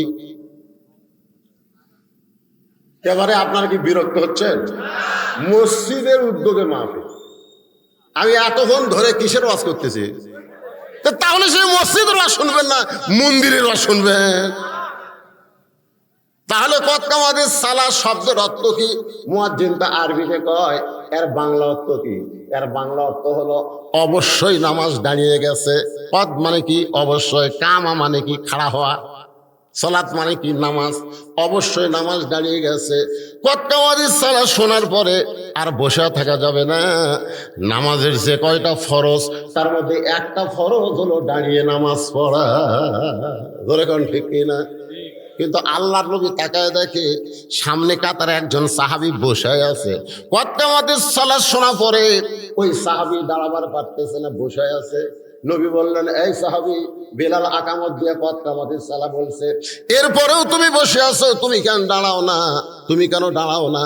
আল্লাহ কোরআনে বলেছেন, এই যে কোরআন শরীফ দেখেন, এই কোরআনের মধ্যে আল্লাহ কোট করে বলেছেন, কুমু লিল্লাহি কানিতিন। তোমাকে অবশ্যই আনুগত্য নিয়ে আল্লাহর জন্য দাঁড়াতে হবে। এই হুকুম কার? রাসূল বললেন, কুম মানে কি? দাঁড়াও। লিল্লাহি আল্লাহর জন্য, কানিতিন আনুগত্য নিয়ে দাঁড়াও। সিনা টান করে দাঁড়াও না। নামাজ যখন দাঁড়াবা এরকম নিয়ত করার পরে তুমি যখন হাত বাঁধবা মনে করবা তোমার চাইতে বড় আসামি এই দুনিয়াতে আর কেউ না। ঠিক কিনা? এইভাবে হাত বাঁধবা। সামনে কাতার একজন মুসল্লি হাত বাঁধতে আছে, আর মসজিদের বারান্দাতে এক মুসল্লির মোবাইলে রিংটোন বাজছে। আর ঘুম ভাঙায়া গেল রে মরার কুকিল। ওই খালি এরকম বলছে, শালারে। যতক্ষণ আর মোবাইলের রিংটোন বাজছে প্রত্যেকবারই কথা শালারে, মানে মুখ ফসকা বের হয়ে গেল। তো নামাজ শেষ হলে বললাম, কে ভাই, বারান্দাত মোবাইলের রিংটোন বাজলো, আপনি সামনে কাতারে ও শালারে। হুজুর খেলে হাতটা বান্দা না থাকলে ওর চাপা আমি ফাটাতাম। খালি হাত বান্দা আছে দেখে আমি লড়বার করছি না। তার মানে কি বোঝা গেল? হাত বান্দা এটা সরকারের কোনো হ্যান্ডকাপ না, এটা আল্লাহর নামাজের হ্যান্ডকাপ। ধরে কোন কথা ঠিক না? যখন রুকুতে গেলেন সুবহান রাব্বিল আযীম, সেজদাত গেলেন সুবহান রাব্বিল আলা। ওই ব্যক্তি যখন কবরে যাবে মুনকির নাকির জিজ্ঞাসা করতেছে, মান রব্বুকা, তোমার রবকে? সঙ্গে সঙ্গে নামাজ খাড়া হয়ে বলতেছে, এ মুনকির নাকির, কাকে রব সম্পর্কে প্রশ্ন করতেছিস? যে দৈনিক 5 ওয়াক্ত নামাজ আদায় করেছে, মাঝে মধ্যে সুন্নত নফল আদায় করেছে, প্রত্যেকবার নামাজ শুরু করার সময় আলহামদুলিল্লাহি রব্বিল আলামিন বলে নামাজ শুরু করেছে, রুকুতে গেলে সুবহান রব্বিল আযীম কইছে, সেজদাত গিয়া সুবহান রব্বিল আলা কইছে। এতবার রব রব করে যে ব্যক্তি দুনিয়াতে নামাজ পড়ে কবরে আসলো তাকে আবার রব সম্পর্কে প্রশ্ন করিস কেন? ফেরেশতা বলে, আল্লাহ তোমার বান্দাকে মান রব্বুকা প্রশ্ন করার সাথে সাথেই নামাজ যে ক্যাপা খেপলো, আমরা এখন করব কি? আল্লাহ বলে, ফেরেশতা তোমরা সাক্ষী থাকো, যেই ব্যক্তি নামাজ আদায় করে কবরে আইছে রবের উত্তর তার হয়ে গেছে। নামাজ আদায় করে যারা কবরে যায় তাদেরকে মান রব্বুকা প্রশ্নের উত্তর দেওয়া লাগবে না, এটা অটোমেটিক হয়ে যাবে। ধরে কোন সুবহানাল্লাহ। আল্লাহ নবী বললেন, দাঁড়াও। সবাই দাঁড়াইছে, আর তুমি বসে আছো কেন? এমন সময় ওই সাহাবী কাঁদতেছে। রাসূল কয়, কান্দো কেন? বলে, কান্দার কারণ হলো আজকে 3 দিন হলে না খাওয়ার কারণে আমার দেহটা এত দুর্বল হয়ে গেছে। হুজুর আপনি বলেছেন যখন মুয়াজ্জিন আযান দিবে পুরুষ মানুষ তারা বাড়িতে নামাজ পড়তে পারবে না। আপনি বলেছেন আজান দিলে পুরুষ মানুষকে মসজিদে আসতে হবে। আমি হামাগুড়ি দিয়া মসজিদের বারান্দায়, আমার মন বলতে যে সামনে কাতারের ফজিলত বেশি, শুধুমাত্র ফজিলত পাওয়ার আশায় সামনে কাতারে বসে গেছি। কিন্তু মুয়াজ্জিন বেলাল যখন আকামত দেয় আমি বারবার দাঁড়াবার চাই, কিন্তু আমার দেহ দুর্বল হওয়ার কারণে আমি দাঁড়াবার পারতেছি না। এই কথা বলার সঙ্গে সঙ্গে আল্লাহর নবী ডাক দিলেন ওসমান। সুবহানাল্লাহ বলেন। নবীর অনেকগুলো সাহাবী, তার মধ্যে নবী ডাক দিলেন কাকে? ওসমানকে।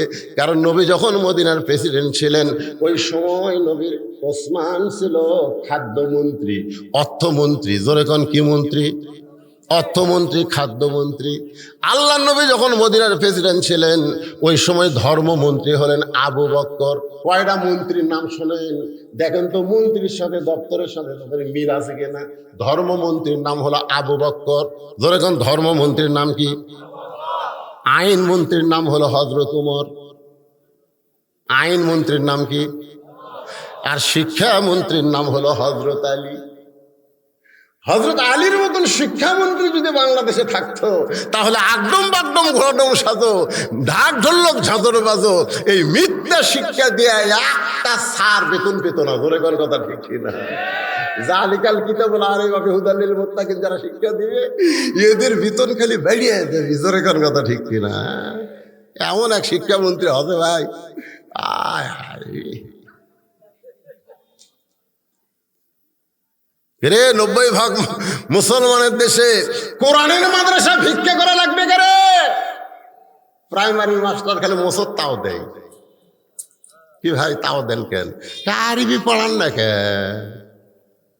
আর আমরা আইরে আইটিয়ে লাউ ভরা দিয়ে লাল গেল বল মাসে তাই না দিকে ভোদর না, এই মিথ্যা শিক্ষা দিয়ে মাস গেলে 50,000 পাই। তখন আমরা গাল থেকে সর দেখো মরা না এলে এটা কোন দেশ রে? এটা কোন দেশ? কয়েকদিন আগে আমি গেছিলাম ইসলামপুর, জামালপুর ইসলামপুর, ধর্মমন্ত্রী এলাকা। যেরকম কি মন্ত্রী? ধর্মমন্ত্রী। আশ্চর্য। খালি মন্ত্রিত্ব দিলে হবে না, ধর্মের সাথে তার সম্পর্ক থাকা লাগবে।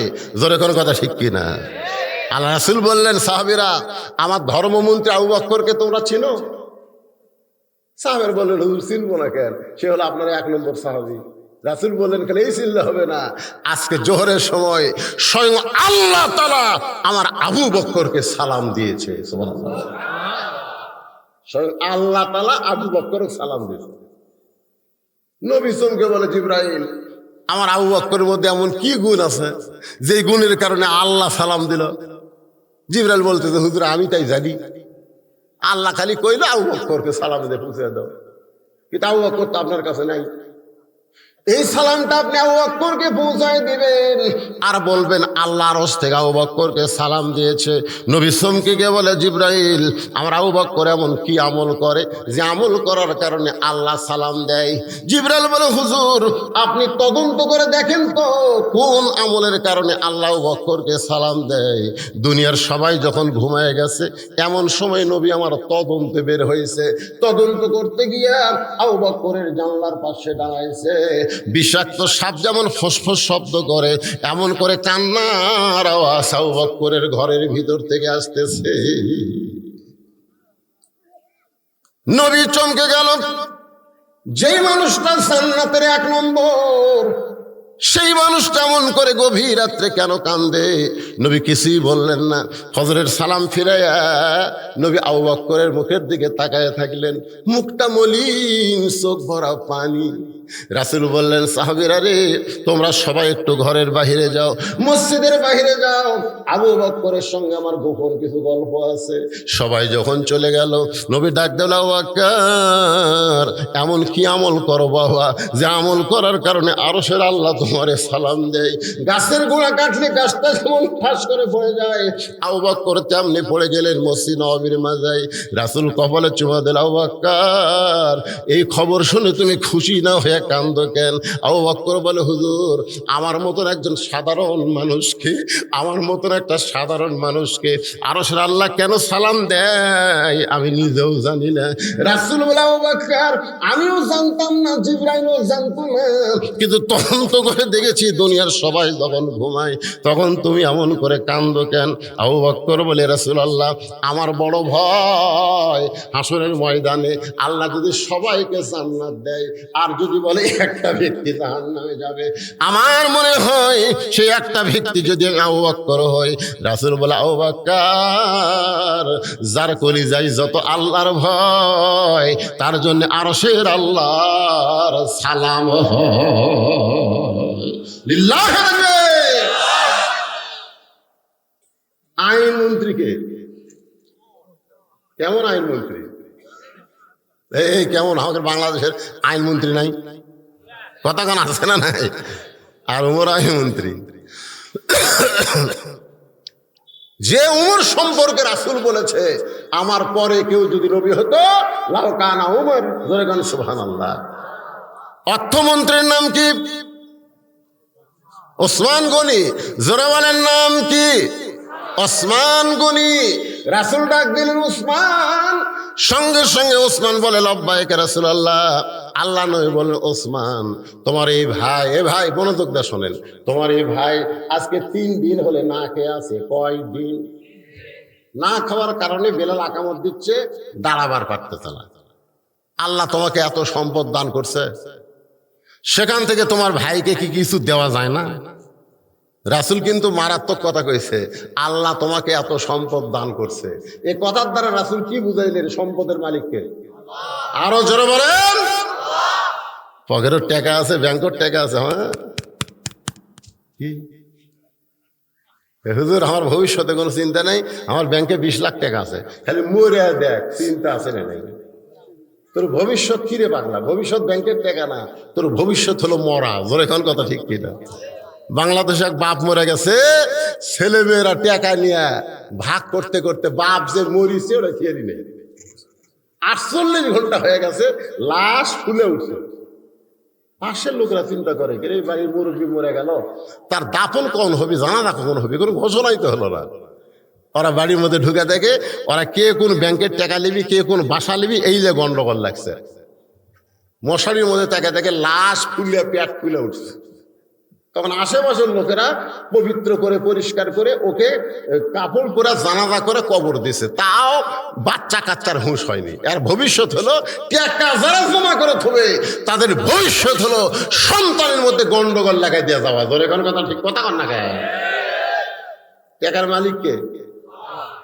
হ্যাঁ, রাসূল বলেন, ওসমান আল্লাহ তোমাকে এত সম্পদের মালিক বানায় দিস, তোমার এই ভাই 3টা দিন হলে না খেয়ে আছে, তোমার ভাইকে তুমি কি কিছুই দিবার পারবা না?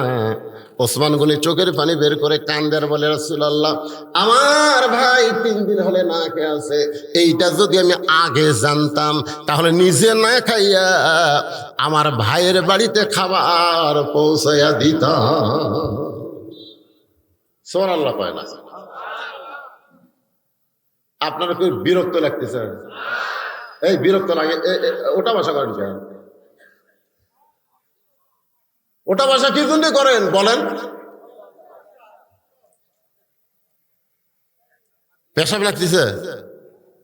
আল্লাহর কোরআনের মহব্বতে কিছুটা সময় পেশাবকে কন্ট্রোল করেন, সারা জীবনের জন্য আল্লাহ পেশাব কন্ট্রোল করে দিবে। কারণ এইটা তুইয়া মুইয়া কোনো কিতাব না ভাই, এই কিতাবে আল্লাহ বলেছেন ওয়ানুনাজ্জিলু মিনাল কোরআন মা হুয়া শিফা। কোরআনকে ইজ্জত করো, পেশাব লাগার পরে ওঠো না, কোরআন নামক ওষুধ দিয়ে পেশাব জাতীয় তোমার সব ব্যারাম আল্লাহ ভালো করে দিবে। মা আচ্ছা আমার কাছে, হুজুর আমার বেটার বউ খালি কান্দে, দেখেন তো কোনো তাবিজ আছে কিনা। আমি কই কে রে, বেটার বউ কান্দে, কি তাবিজ দেবে? আমি কইলে আপনার ছেলে আমার কাছে পাঠা দিবে। তোর ছেলে আমার কাছে আসলে, এই তোর বেটা তোর বউ বলে কান্দে, তোর মা আমার কাছে তাবিজ চাই। হুজুর আমি তো ঠিক মতো পারি না। পারিস না, শালা বিয়ে করতে পারে। আজকে যারা পেশাব কন্ট্রোল করতে পারে না, কোরআনের মাহফিল থেকে একাধারে উঠে বসে আবার যায় আবার আসে, এরকে বউগুলা ওভার ডিউটি মারবি। জোরে কোন কথা ঠিক কিনা? মরদ গুলা সব মরদ। সরকার দিছে 22 বছর বয়সের পর বিয়ে করো, একটার বউ থাকবি না, কারণ 22-এর আগে উনি সব শেষ করতে। এই যে রাস্তা ঘোরাঘুরি করতে, তার মরদ মরদ হলে রাস্তা ঘুরবি, খালি মিস কল মারতেছে। মিস কল মারা লাভ কি রে? সারা জীবন কছে তুমি ছড়া আমার এক রাত মনে বছর গেল, তুমি আমার জীবন বিয়ে করে যে ঘর থাকছে আর হয় না, আর হয় না। কেন? কোরআনের মাহফিলের সাথে বেয়াদবি করেন না বাজান, বেয়াদবি করেন না। এটা এমন একটা কিতাব যে কোরআন সম্পর্কে আল্লাহ নিজেই বললেন, ওয়ানুনাজ্জিলু মিনাল কুরআনি মা হুয়া শিফাউ ওয়া রাহমাতুল লিল মুমিনিন।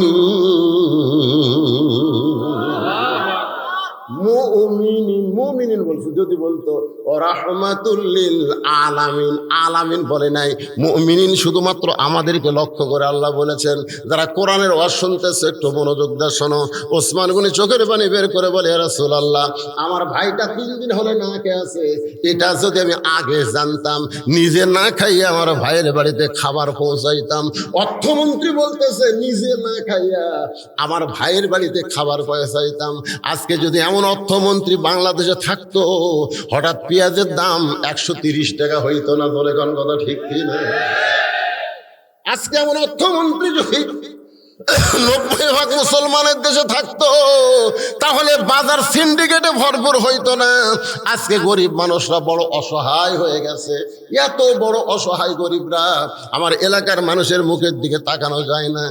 এখন বলেন তো, যে ওসমান গনি যে বলল আমার ভাই 3 দিন হলে না খেয়ে আছে, এটা আগে জানলে আমি নিজে না খাইয়া আমার ভাইয়ের বাড়িতে খাবার পৌঁছায় দিতাম।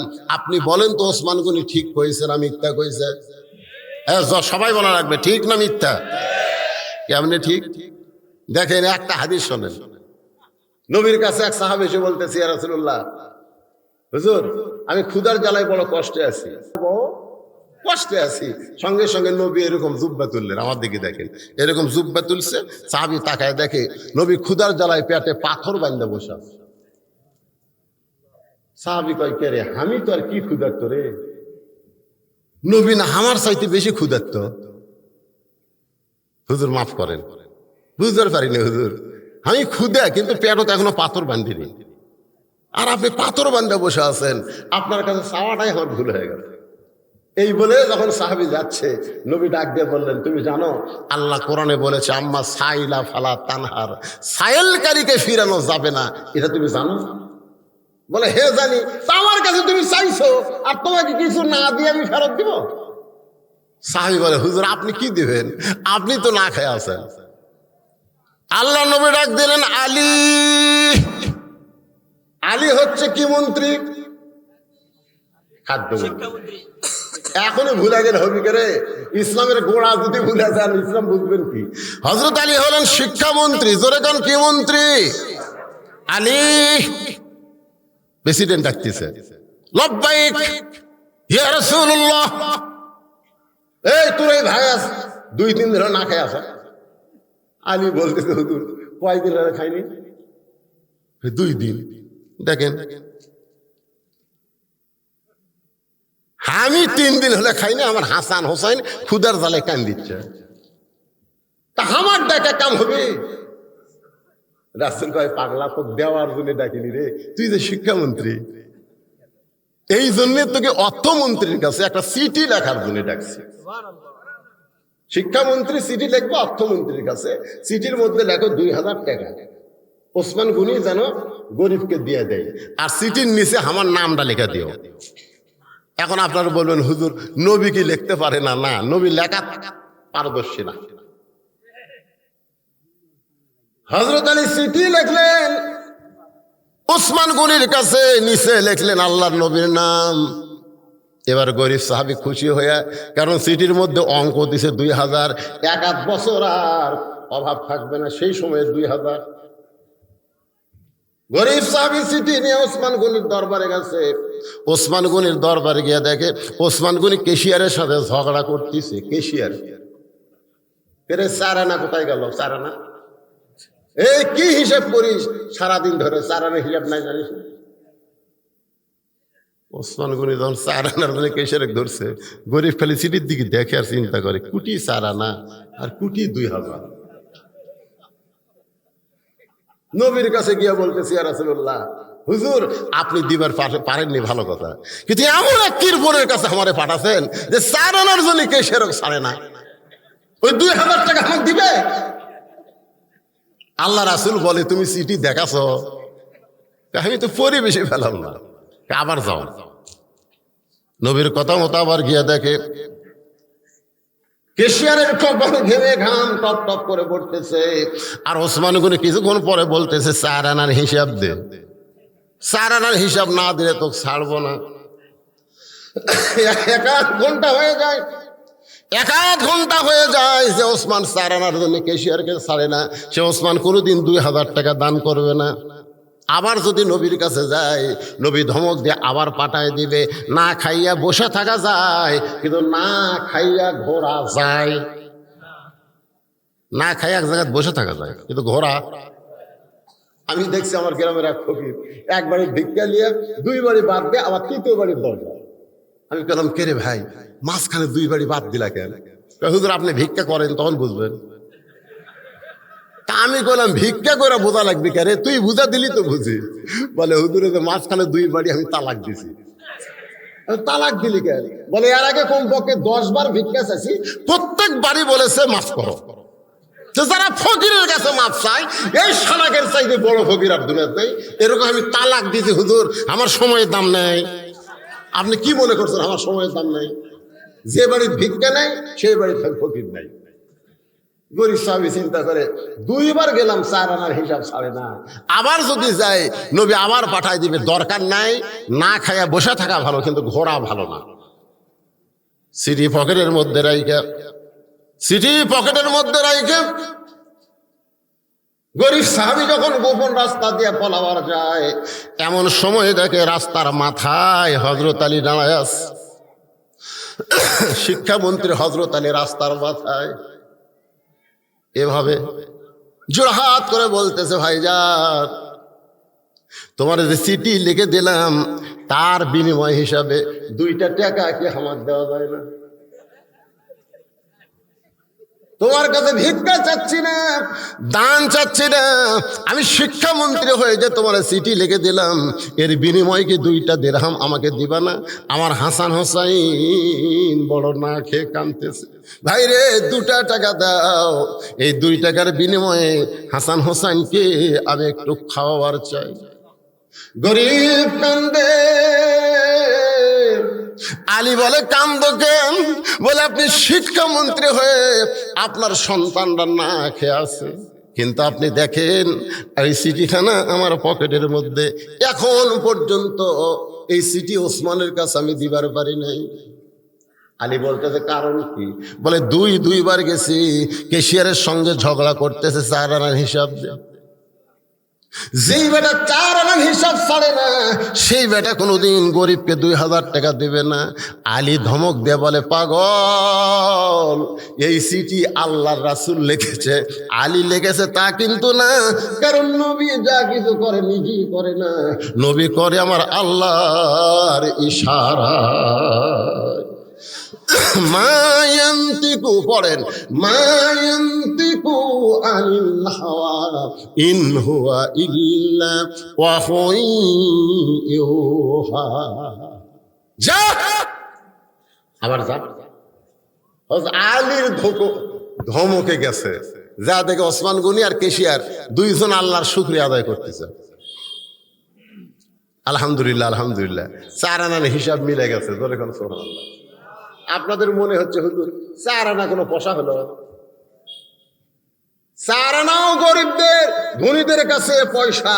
তুমি যদি হিসাব না করো, যাকাত দাও, তোমার একটা যাকাত আল্লাহর দরবারে আদায় হবে না। ধরে কোন কথা ঠিক কি না?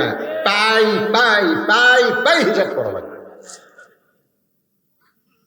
যেই মাত্র গরিব চিঠিখানা ওসমানের দরবারে দেয়, ওসমান চিঠিখানা পড়ে একটা চুমা খাইছে। চুমা খাওয়ার পরে বলতেছে, ভাইজান এই চিঠি কে পাঠাইছে? গরিব সাহাবী বলে, নিচের দিকে তাকায় দেখেন আল্লাহর নবীর নাম লেখা আছে, আল্লাহর নবী এই চিঠি পাঠাইছে। সঙ্গে সঙ্গে ওসমান গনি চিঠিতে একটা চুমা দিয়ে বলে, ভাইজান এই চিঠি কে পাঠাইছে? গরিব পাইকারে, আল্লাহর নবী এই চিঠি পাঠাইছে। সঙ্গে সঙ্গে ওসমান গনি চিঠিতে একটা চুমা দিয়ে বলে, ভাইজান এই চিঠি কে পাঠাইছে? গরিব মনে মনে কয়, তুই স্যার আনার জন্য কেশিয়ার ছাড়িস না। চিঠির মধ্যে 2000 টাকার অঙ্ক দেখে তোর মাথা পাগলা হয়ে গেছে। এই চিঠি আল্লাহর নবী পাঠাইছে। সঙ্গে সঙ্গে ওসমান গনি চিঠিতে একটা চুমা দিয়ে বলে, ভাইজান এই চিঠি কে পাঠাইছে? গরিব চিল্লাই বলে, তোর টাকার আমার দরকার নাই। তিনবার নবীর নাম বললাম, এরপরেও যখন জানতে চাস কে পাঠাইছে, তোর টাকার আমার দরকার নাই। রাগ করে নবীর কাছে গিয়ে বলে, রাসূলুল্লাহ আপনি দিবার পারবেন না ঠিক আছে, কিন্তু এমন কৃপণ ওসমানের কাছে আমারে কেন পাঠাইছেন? তিনবার আপনার নাম বললাম, আপনি চিঠি পাঠাইছেন, কিন্তু আমার কাছে খালি শুনবার চাই চিঠি কে পাঠাইছে, আর নাম বলি নাই হুজুর। রাগ করে আপনার কাছে নালিশ দিলাম। নবী চোখের পানি বের করে বলে, আমার অর্থমন্ত্রী তো এমন হওয়ার কথা না। আমার অর্থমন্ত্রী কি বাংলাদেশের টাকা বিদেশে পাচার করলো নাকি? অর্থমন্ত্রী কেন এমন করে ফেরত দিল? আমার অর্থমন্ত্রী এমন হওয়ার কথা না। এই কথা নবী যখন চিন্তা করে, এমন সময় দরজায় তাকায় দেখে অর্থমন্ত্রী ওসমান এক বস্তা টাকা মাথায় নিয়ে দাঁড়ায় আছে। নবী বলে, বাবা ওসমান, তোমার ভাইকে 2000 টাকা দান করার কথা বলেছি, কিন্তু 2000 টাকা না দিয়ে এক বস্তা টাকা কেন নিয়ে আইছে? ওসমান গনি কান্দের বলে, রাসূলুল্লাহ প্রথম চিঠি পাওয়ার কারণে আমার ভাইকে আমি 2000 টাকা দেওয়া নিয়ত করেছি, আর বারবার নিয়ত করেছি যতবার আপনার পবিত্র নাম বলবে প্রত্যেকবার 2000 করে টাকা পাঠায় দিব। এ পর্যন্ত 3বার আপনার নাম বলেছে, এই 3বার নাম বলার কারণে 6000, আর চিঠির কারণে 2000, এই 8000 টাকার বস্তা আপনার হাতে দিলাম। আপনার পবিত্র হাত দিয়া আমার গরিব ভাইকে দিয়া দে। সাহাবী কান্দে, নবীও কান্দে। আল্লাহ ওসমানকে কি দিব? আল্লাহ বলে কোনো কিছুই দেওয়া লাগবে না, জ্ঞানী ডিগ্রি দিয়া ওসমানকে আপনার অর্থমন্ত্রীর দায়িত্ব দিয়া দেন। জোরে কন্যা সুবহানাল্লাহ। সে ওসমানকে নবী বলতেছে, ওসমান আল্লাহ তোমাকে এত সম্পদ দান করেছে, তোমার গরিব ভাইটা না খেয়ে বসে আছে, তুমি কি তাকে খাবার দিবার পারো না? ওসমান গনি চোখের পানি বের করে বলে, হুজুর আমার ভাই 3 দিন হলে না খেয়ে আছে, এটা যদি আমি আগে জানতাম নিজে না খাইয়া আমার ভাইয়ের বাড়িতে খাবার পৌঁছাইতাম। সঙ্গে সঙ্গে নবী মুস্কি হাসি দিয়ে বললেন, রে গরিব সাহাবী, আজকের মতো তুমি বসে বসে নামাজ পড়ো, নামাজ শেষ হয়ে গেলে তুমি ওসমানের কাছে যাবে, ওসমান এমন দেওয়া দিবে তোমার আর কোনোদিন না খায়া থাকা লাগবে না। সুবহানাল্লাহ। না খায় আল্লাহ ধন ওসমানকে দিয়া আল্লাহ গেছে খালি হইয়া, আল্লাহর ধন ওসমানে দিয়া আল্লাহ গেছে খালি হইয়া, কেউ কোনদিন ফিরবে না রে ওসমানেরই দরবারে। যদি এই কথা কয় সওয়াব হবে না পাপ হবে? আরো জোরে গান কি হবে? নবী বলতেছেন, নামাজ শেষ হলে ওসমানের কাছে যাইও, ওসমান এমন দেওয়া দিবে তোমার আর না খেয়ে থাকা লাগবে না। ওই দুর্বল সাহাবী ছোট বাচ্চার মতন কান্দে। রাসূল বলে, কান্দো কেন? নামাজ শেষ হলে ওসমানের কাছে যাবে, কান্দো কেন? বলে, ইয়া রাসূলুল্লাহ এখন পর্যন্ত আমার ঈমান বলতেছে ইন্না সলাতি, পড়েন ইন্না সলাতি ওয়া নুসুকি ওয়া মাহইয়ায়া ওয়া মামাতি লিল্লাহি রাব্বিল আলামিন। দুর্বল সাহাবী বলছে তো হুজুর এখন পর্যন্ত আমার ঈমান বলতেছে ইয়াকা নাবুদু ওয়া ইয়াকা নাস্তাইন, আমি যার ইবাদত করি তিনি আমাকে সাহায্য করবে। এখন পর্যন্ত আমার ঈমান বলতেছে যে যার নামাজ পড়ি তিনি আমাকে সাহায্য করবে। যতক্ষণ পর্যন্ত আমার ঈমান বলবে যার নামাজ পড়ি তিনি আমাকে সাহায্য করবে, ততক্ষণ পর্যন্ত না খাইয়া খাইয়া মরে যাব, কিন্তু আমি ওসমানের দরজায় যাব না। লিল্লাহে তাকবীর। আপনারা বলেন তো এই যে দুর্বল সাহাবীর এই ঈমান পাকা করেছে কোন ইবাদত? কথা কয় না, কোন ইবাদত? নামাজ। এখন পর্যন্ত ইয়াকা নাবুদু ওয়া ইয়াকা নাস্তাইন, কার ইবাদত করি? না খাইয়া খাইয়া মরে যাব, কিন্তু আল্লাহ ছাড়া ওসমানের দরজাতে আমি যাব না। সঙ্গে সঙ্গে নবী জোড়হাত করে বললেন আজকে আসরের নামাজ দেরিতে হবে, আজকে আসরের নামাজ দেরিতে হবে। এই কথা বলে নবী মেহরাব থেকে গরিব সাহাবীর দিকে পা বাড়ালেন। ওমর ফারুক নবীর জুব্বা টেনে ধরে বলতেছে ইয়া রাসূলুল্লাহ, আপনার জুতার পরশে আল্লাহর আরো ধন্য হয়ে যায়, আর আপনি মেহরাব ছেড়ে একটা গরিব সাহাবীর কাছে যাবেন কেন? আপনি খালি হুকুম দেন, আমি ধরে নিয়ে এসেছি। নবীর কথার উপর কথা মারতেছে। নবী কইছেন আমার শেষ হলে ওসমানের কাছে যাও, আর এই বেটা বলতেছে মুড়িয়া যাবো, তাও যাবো না। ওর কাছে আপনাকে যাওয়া লাগবে কেন? আপনি খালি কন অকলি আসি। আপনি কি সাধারণ মানুষ নাকি? আপনার জুতার পরশে আল্লাহর আরো ধন্য হয়ে যায়। নবী তখন বলেন ওমর সাবধান হয়ে যাও, যে দুই চোখ দিয়ে তাকে তুমি দুর্বল দেখতেছো সে দুই চোখ বন্ধ করো, দুই চোখ বন্ধ করো। দুই চোখ চোখ না, মুসলমানের আর একটা চোখ থাকা লাগবে। জোরে কোন কথা ঠিক কি না? দুই চোখ দিয়ে দেখে এটা কার বাড়ি রে, এটা কার বউ রে, এটা কার বেটি রে। এই দুই চোখ আপনাকে জাহান্নামে নিয়ে যাবে। লিজে তো টিনের বাড়ি থাকেন তো 10 তলা জেঙ্গে দাঁড়িয়ে যায়, এটা কার রে কি 10 তলা তুই শান্তিতে আছে?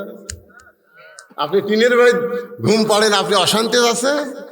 আপনি একদিন সময় করে 10 তলা বিল্ডিং এর মালিকের কাছে যাবেন, যা বলুন ভাই 10 তলা থাকেন এসি রুম, খবর কি? ঘুম হয় না ভাই,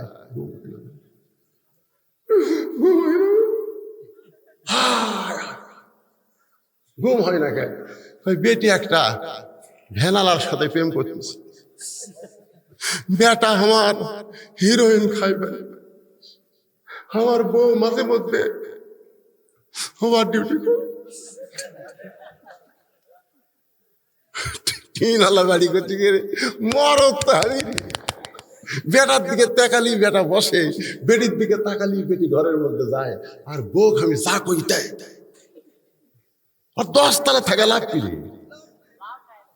3 তলা ঘরের মধ্যে আগে গেটের চাবি লাগাচ্ছে, শোনেন গেটের চাবি লেগে টানতিছে, জাপানি তালা ঠিক মতো লাগছে কিনা, আবার যায় 3 তলার ঘরও তো আবার সিটকারি দিয়ে তারপরে ঘুমের বড়ি খাইয়াই ঘুম আসবে। আল্লাহুম্মা বিসমিকা বলতি উপর তলার এক ইন্দু বিড়াল নিচ তলা ইন্দু ধরা ধরে লাফ মারছে, যেই লাফ মারে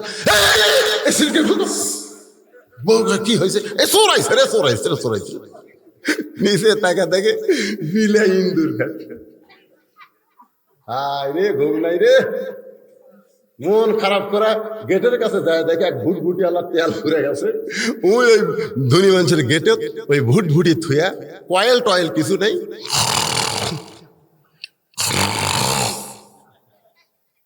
আস্তে করে গেট খুলে ভুটভুটির মাথার হাত দিয়ে বলতেছে কে ভাই তুই তো জান্নাত রে, আর আমি জাহান্নাম। আমার স্বামী ঘাড় কাট করে কি দেখে, কি দেখে? পরের বউ কেন দেখবেন? নিজের বউ দেখেন। প্রত্যেক দেখাই দেখায় আল্লাহ সওয়াব দিবে। জোরে কোন কথা ঠিক কি না? এটা কার বউ রে, কার বেটি রে, কার বাড়ি রে? এই দুই চোখ আমাকে ধ্বংস করে দিছে। ছোটবেলায় আমরা লেখাপড়া করেছি, একে চন্দ্র, দুয়ে পক্ষ, তিনে নিত্র, নিত্র মানে চোখ। আল্লাহ নবী বলে, ওমর দুই চোখ দিয়ে দুর্বল সাহাবীকে দেখতেছো, এই দুই চোখ বন্ধ করো, অন্তরের চক্ষু দিয়া ওই দুর্বল সাহাবীর দিকে তাকাও।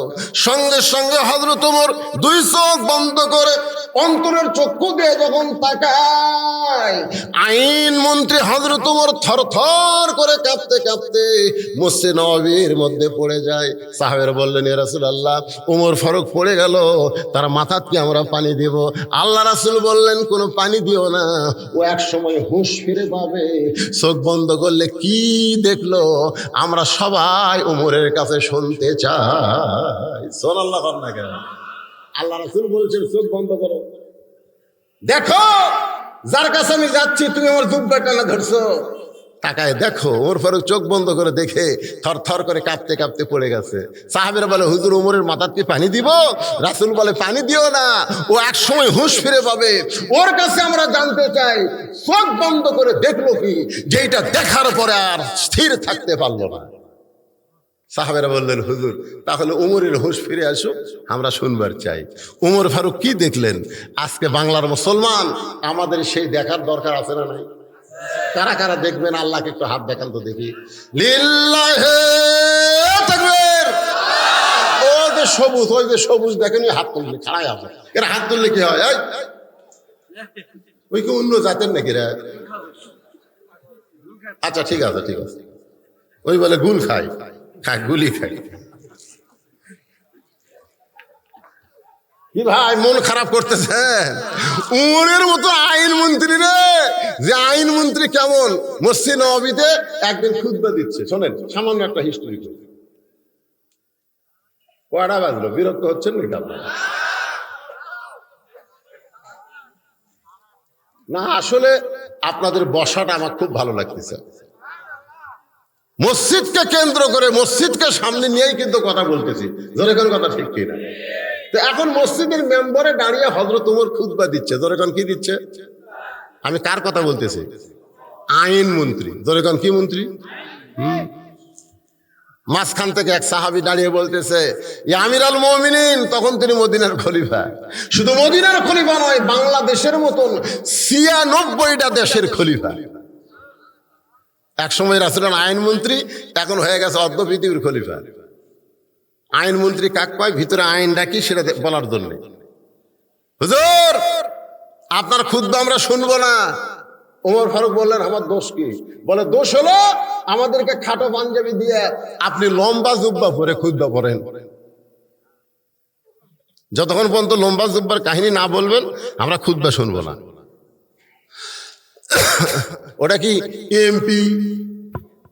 ওমর ফারুক কি এমপি, মন্ত্রী, প্রধানমন্ত্রী, অর্ধ পৃথিবীর খলিফা?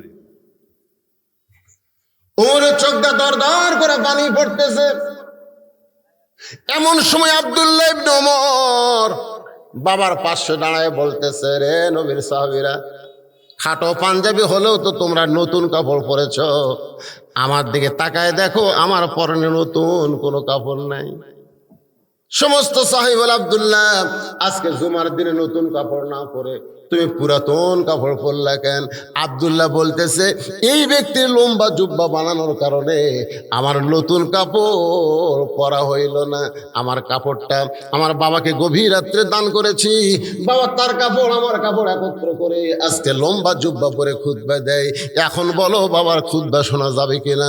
সমস্ত মুসলমান চিল্লায় বলে, আল্লাহর কোরআন দিয়ে যখন রাষ্ট্র চলবে, কোরআনের যখন বিজয় হবে, তখন এমন নেতাই মুসলমান দেখতে পাবে। সে হযরত ওমর থর থর করে কাঁপতে কাঁপতে পড়ে গেছে। সাহাবীরা বললেন, ইয়া রাসূলুল্লাহ, উমরের মাথার কি আমরা পানি দিয়ে হুঁশ ফেরাবো? রাসূল বললেন, পানি দিও না, ও এক সময় হুঁশ ফিরে পাবে। কি দেখে পড়ে গেল ওমর, আমাদের সবাইকে জানতে হবে। আমরা সবাই জানবো না? আল্লাহর কোরআন থেকে আমরা জানবো। এই জানার আগে এই মসজিদের পেশাবখানার জন্য, পেশাবখানা ওযুখানার জন্য আপনাকেও কিছু দেওয়া লাগবে। এই ছেলেরা মাহফিল করতেছে, হুজুর আমাকে মাহফিলের জন্য কোনো টাকার দরকার নাই, আল্লাহর ঘরের জন্য কিছু টাকা আপনি আদায় করবেন। এখানে আমি 10 জন আল্লাহর বান্দা চাই, 10টা আল্লাহর পাগল আশারে মুবাশশারা 10 জন সাহাবীর সঙ্গে জান্নাতে যাওয়ার জন্য 5টা করে 1000 টাকা দিবেন। 5000। এমন কোন আল্লাহর পাগল আছে হুজুর আমি আল্লাহর ঘরে ওযুখানার জন্য, যে ওযু না করলে নামাজই হবি না, সে ওযুখানার জন্য আমি 5টা 1000 টাকা আল্লাহর রাস্তায় দান করলাম। 5000 টাকা এতগুলো মানুষের মধ্যে। হ্যাঁ, আপনি 5000 দিলে হবে, আমি এর কি কাছে আপনি একটু বাড়ান। আচ্ছা 5000 নিয়ে যাচ্ছে। লিল্লাহি তাকবীর। আজকের মাহফিলের সভাপতি সাহেব 5000 টাকা ধরে বলেন মারহাবা দেন। হাসেন সাথে সাথে নেওয়া ভালো লাগে।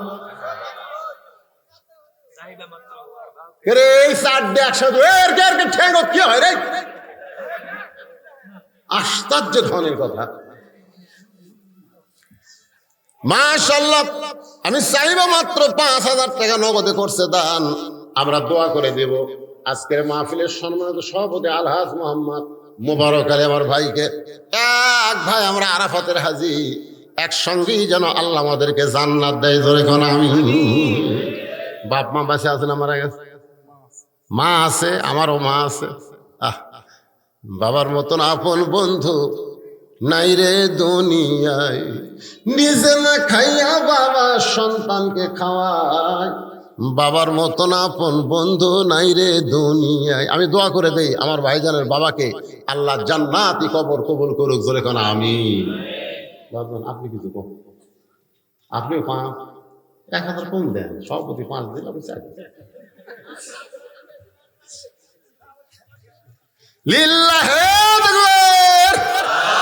সহসভাপতি আলহাজ মোহাম্মদ আব্দুল জব্বার বাবাজি আমার 5000 টাকা দান করেছে। আল্লাহ তার দানকে কবুল করেন। আপনার বাপ মা আছে? দুটোই মারা গেছে। আরে বাপ মা কবরকে জান্নাতের টুকরা বানায় দেন। জোরে বলে আমি। আচ্ছা, আপনারা কি মসজিদের শত্রু? এই মুহূর্তে আদায়ের সময় যারা উঠে যাবে তারা মসজিদের শত্রু। আপনি দেন বা না দেন, অন্তত যারা দিচ্ছে তাদেরকে উৎসাহ দেন। ওঠেন কে? আপনার একজনের ওটা দেখে আর একজন যদি ওঠে, সমস্ত লোক ওটার পাপ আল্লাহ আপনার কান্দর দিবে, জানেন? সভাপতি 2 জন দিয়েছে, আর প্রধান অতিথি সাহেব তা আসেনি। না না, এমপি সাহেব আছে। তাই এমপি সাহেবের প্রতিনিধি কেউ আইছে নাকি? দিছে।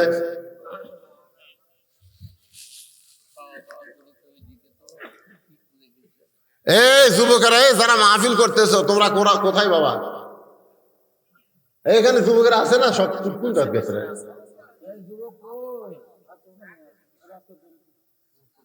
এই তোমাকে ব্যাগলে নামা লাগবি তো, কোথায় গেল? এই 2 ব্যাগলে খাড়া গেল। তার মানে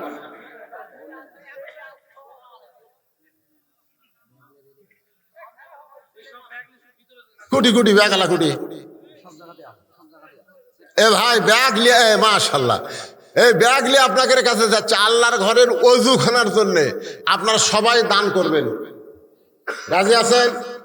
10 পারেন, 20 পারেন, 50, 100, যে যা পারেন আল্লাহর হস্তে ব্যাগের মধ্যে দিবেন। দেন, সবাই দেন, সবাই দেন, সবাই দেন। আজকের মাহফিলের বিজ্ঞাপনে বিশেষ অতিথি যারা, তারা আসেনি। আমার মহিলাদের মধ্যে মা বোনদের কাছে যাবেন। গভীর রাত্রে হযরত আলী ফাতেমাকে দাফন করার পর দোয়া করতেছে, আল্লাহ ফাতেমাকে তুমি কবুল করো। দোয়া শেষ করে তাকায় দেখে সামনে কয়েকটা পুরাতন কবর দেখা যায়। এইমাত্র ফাতেমাকে কবর দিলাম, সেই নতুন কবর গেল কোন জায়গায়? আলী গোটা জান্নাতুল বাকি দৌড়ায় ফাতেমার কবর, ফাতেমার কবর। কি যেন ডাকতে বলে, আলী ফাতেমা পর্দানিশি, আমি আল্লাহ জোহরা ডিগ্রি দিয়া ফাতেমার কবরটাকে কিয়ামত পর্যন্ত পর্দা করেছি। আমার মা বোনেরা যারা ওয়াজ শুনতেছেন, মা আপনাদের বেশি ওয়াজ আল্লাহ করে নাই, মাত্র 4টা ওয়াজ করেছে। 1 নম্বর হলো পর্দা, 2 নম্বর স্বামীর কথা মতো চলা, 3 নম্বর নামাজ পড়া, 4 নম্বর রমজান মাসে রোজা করা। 4টে আমল যদি করতে পারেন 8টা জান্নাতের দরজা আল্লাহ খুলে দিবে। দেন এই ব্যাগলা খালি ঘরে গেলে, এই খালি ঘরে গেলে ব্যাগলে রে দেন, যাই যা পারেন আল্লাহর ঘরে দেন, সবাই দেন।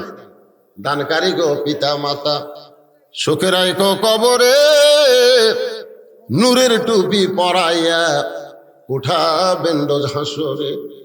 আমি আশ্চর্য হয়ে গেলাম, কে খালি সভাপতি আর সহসভাপতি দান করে, আর লোক নাই, এই পেজের ওপর লোক নাই। নগদ বাকি যে যা পারেন লিখে দেন তো। অজুখানার জন্য সিমেন্ট লাগবে, সিমেন্ট দেন। টাইলস লাগবে, টাইলস, যে বসে তাকে উজু করবেন ওটা টাইলস দিবে, দেন। আল্লাহ রাস্তায় কোন হুজুর আমি 10টা টাইলস দিব, অসুবিধা কি? হ্যাঁ, আহনাফ হক রাইয়ান 500 টাকা দান করেছে আল্লাহর ঘরে। আল্লাহ দানকে কবুল করেন। এরকম 500, 1000 যাইদা পারে দেন, বাজান দেন, দেন। দুনিয়ারই সম্পদ দুনিয়াতে রবে, ফকির হইয়া মানুষ কবরেতে যা। আপনারা যাচ্ছেন কেন? আজকে শেষ, যাচ্ছেন কেন? ওর ঘর কি দেখলো রে? হ্যাঁ,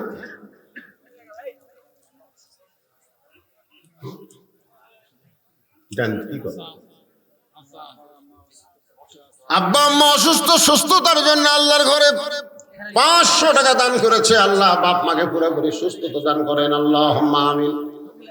এই ব্যাগ যে আদায় করছেন সব স্টেজের উপর জমা দেন, সব ব্যাগের টাকা এক ব্যাগে করেন, নিয়ে আসেন, সব নিয়ে আসেন। আর যারা পিছনে আছেন আপনার জায়গা বদল করে সামনে আসেন। এক জায়গা আপনার জান্নাতের সাক্ষী হয়েছে, আর এক জায়গা জান্নাতের সাক্ষী হবে। আসেন, আসেন, আসেন। যারা গেছে চলে গেছে, অসুবিধা কি? আদায় শুরু করলে অনেক লোক বিদায় নেয়, মনে করে ওয়াজ আর হয় না। আদায় করতেছে, আরো ওয়াজ হবে, আমি ওয়াজ শেষ করে তারপর যাবো। আসেন, সবাই সামনে আসেন। যারা গেছে গেছে। চিটা পাতান একসঙ্গে সবসময় থাকে না ভাই রে। চিটা পাতান বহুদিন একসঙ্গে থাকে, কিন্তু বাতাস দেওয়ার সাথে চিটা পাতান গুলো উড়ে যায়। আদায়টা হলো বাতাসের মতন, যে আদায় শুরু করে চিটা পাতান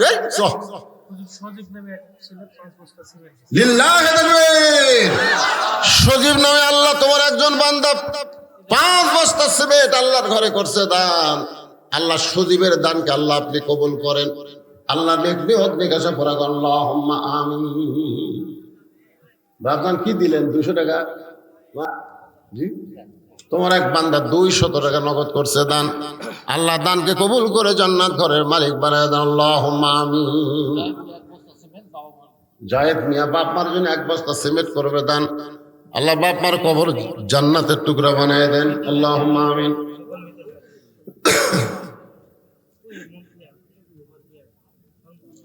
100 টাকা দিয়ে মৃত্যু ব্যক্তির দোয়া আছে, সকল মৃত্যু ব্যক্তির দোয়া আছে। 100 টাকা দান করেছে, আল্লাহ দানকে কবুল করেন। যারা কবরে গেছে আল্লাহ কবরবাসীদের মাফ করেন। একটু জিকির করে লা ইলাহা ইল্লাল্লাহ, জোরে জোরে লা ইলাহা।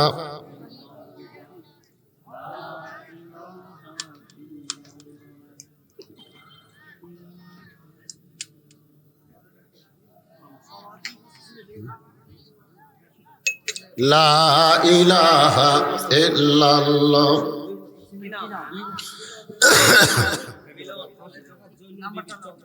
মাশাআল্লাহ, চক গোবিন্দর একজন মা জয়নব বিবি 500 টাকা দান করেছে। আল্লাহ নবীর একটা মেয়ের নাম ছিল জয়নব, আবার নবীর একটা বিবির নাম ছিল জয়নব, খুব সুন্দর নাম। এই দান করার কারণে আল্লাহ জান্নাতের মালিক বানান। 1 বস্তা সিমেন্ট দিবেন। কি নাম? মিলন। আল্লাহ তোমার ঘরে 2 বস্তা সিমেন্ট করবে দান। আল্লাহ মিলনের দানকে আল্লাহ আপনি কবুল করেন, আল্লাহুম্মা আমিন, আল্লাহুম্মা আমিন। কবুল করো, কবুল করো। মোদের কামনা দানকারকে দিবেন জান্নাত, আল্লাহ নিরাশ করবেন না। আপনারা এত সুন্দর মসজিদ করছেন, মসজিদের ওযুখানা আছে? হ্যাঁ, পেশাবখানাও ঠিক মতো নাই। তাহলে এইগুলা করার জন্য মসজিদের লোকেরাই তো দিবি রে। আপনারা যারা মসজিদ করেছেন এত সুন্দর, তারা এটা করতে পারবেন না? নিশ্চয়ই পারবেন।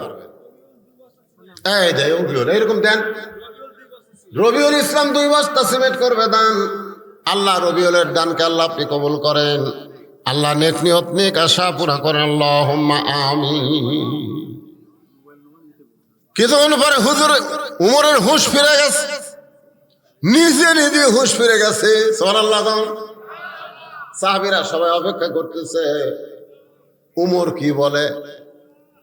রাসূল বলে, উমর চোখ বন্ধ করে দুর্বল সাহাবীর দিকে তুমি কি দেখলে? যেইটা দেখার সঙ্গে সঙ্গে তুমি কাঁদতে কাঁদতে পড়ে গেলে। সুবহানাল্লাহ কোন, সুবহানাল্লাহ। কি দেখলা ওমর? শারমিন একজন মা আমার 500 টাকা দান করছে। আল্লাহ শারমিনের দানকে আল্লাহ আপনি কবুল কর, আল্লাহুম্মা আমিন। মায়েরা, আপনাদের ওয়াজ বেশি না মা, খালি পর্দার মধ্যে থাকবেন। আপনার পেটের ভিতর থেকে যে সন্তানটা আসবে সে আল্লাহর ওলি হয়ে যাবে ইনশাআল্লাহ। 4 বস্তা সিমেন্ট তো মোবারক আর 1 বস্তা দিলে তো 5 বস্তা হয়, 5 ওয়াক্ত নামাজ। মোবারক 4 বস্তা সিমেন্ট করলো দান। মোবারকের দানকে আল্লাহ আপনি কবুল করেন, আল্লাহুম্মা আমিন। আর 1 বস্তা কে দিল এখানে? 1 বস্তা এই শিখু ভালো নাম কি? আজাদুল ইসলাম। আজাদুল ইসলাম ওরফে শিকু। আসলে শিকু মিকু এগুলো নাম পরিবর্তন করা লাগবে। কি সুন্দর নাম, আজাদুল ইসলাম। 1 বস্তা সিমেন্ট দান করলো আল্লাহ। আজাদুল ইসলামের দানকে আল্লাহ আপনি কবুল করেন, আল্লাহুম্মা আমিন। আর কেউ আছেন? এই মসজিদ কমিটির সভাপতি কে? মসজিদ কমিটির সভাপতি সাহেব নাই? আপনি কমিটির মসজিদের সভাপতি, আর ভাই হচ্ছে মাহফিলের সভাপতি। মসজিদ কমিটির সেক্রেটারি নাই? সেক্রেটারি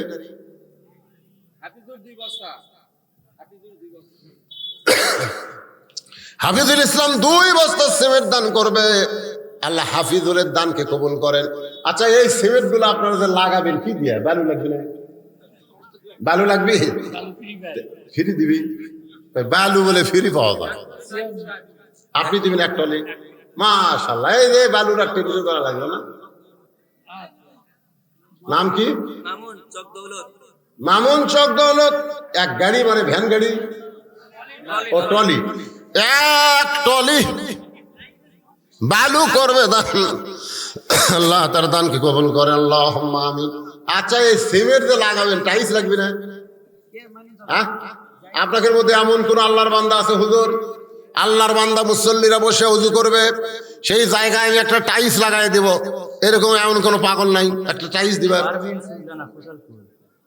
7,000 টাকা। কি কথা রে ভাই, এলা মরদ গুলো ডিঙ্গা চলে গেল রে। লিল্লাহে তাকবীর। পারভিন সুলতানা খোসালপুর 7,000 টাকা ধরে গেল। মারহাবা। আমরা দোয়া করি 60টা জাহান্নাম আল্লাহ যেন তার জন্য হারাম করে দেয়। ধরে গান আমিন। জাহিদ 500 টাকা দান করেছে আল্লাহ। জাহিদের দানকে আল্লাহ আপনি কবুল করেন, আল্লাহুম্মা আমিন। বাড়ি ছিলেন আপনি? নাম কি? মাইনুল ইসলাম। আইনুল, দেখেন আপনি চিনেন বলেন নামে কবে। আইনুল ইসলাম 2 বস্তা সিমেন্ট দান করবে। আইনুলের দানকে আল্লাহ আপনি কবুল করেন, আল্লাহুম্মা আমিন। বারেক চৌধুরী 1 বস্তা সিমেন্ট করবে দান। আল্লাহ তার দান কবুল কর, আল্লাহুম্মা আমিন। কবুল করো মোদের কামনা। দানকারীকে দিবেন জান্নাত, আল্লাহ নিরাশ করবেন না। দেলু চাচা 1 বস্তা সিমেন্ট করবে দান। আল্লাহ দেলু চাচার দানকে আল্লাহ আপনি কবুল কর, আল্লাহুম্মা আমিন। ভাই, আমি আপনার অনুরোধ করতেছি, আপনারা সিমেন্ট কিনে যেন মসজিদে নিয়ে আসেন না। সিমেন্টের যে টাকা হবে সেই টাকা মসজিদ কমিটি দিবেন। আমার কথাকে বুঝতে পারলেন? আপনি 1 নিয়ে আসলেন, 1 সিমেন্ট, আর একজন আর 1 সিমেন্ট নিয়ে আসলো। 1 কোম্পানির হলো না, 2 কোম্পানি হলো, তখন কিন্তু ফেটে দেবে, ওই পাকা কিন্তু ফেটে দেবে, বুঝলেন? এই জন্য একই কোম্পানির সিমেন্ট হওয়া লাগবে। এই জন্য আপনার সিমেন্ট না দিয়ে সিমেন্টের বদলে 550 করে টাকা দিবেন। 1 বস্তা সমান 550 টাকা হবে না? মাশাআল্লাহ। মহিলাদের একটু ওয়াজ কর, নামাজই পড়া পারে না মসজিদে, তারপরেও যে দান করতেছে। আমার মায়েরা, পর্দার অন্তরাল যারা আছে, ও মা,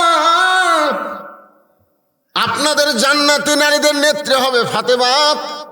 সেই ফাতেমা পর্দা নিশি তার আমল করবেন, ফাতেমার সঙ্গে আল্লাহ জান্নাত দিয়ে দিবে। মেয়েদের 1 নম্বর আমল হলো পর্দা, 2 নম্বর আমল হলো স্বামীর কথা মতো চলা, 3 নম্বর আমল হলো নামাজ, 4 নম্বর হলো রমজান মাসে রোজা। অনেকে বলবে, হুজুর নামাজের আগে পর্দার কথা কেন বললেন?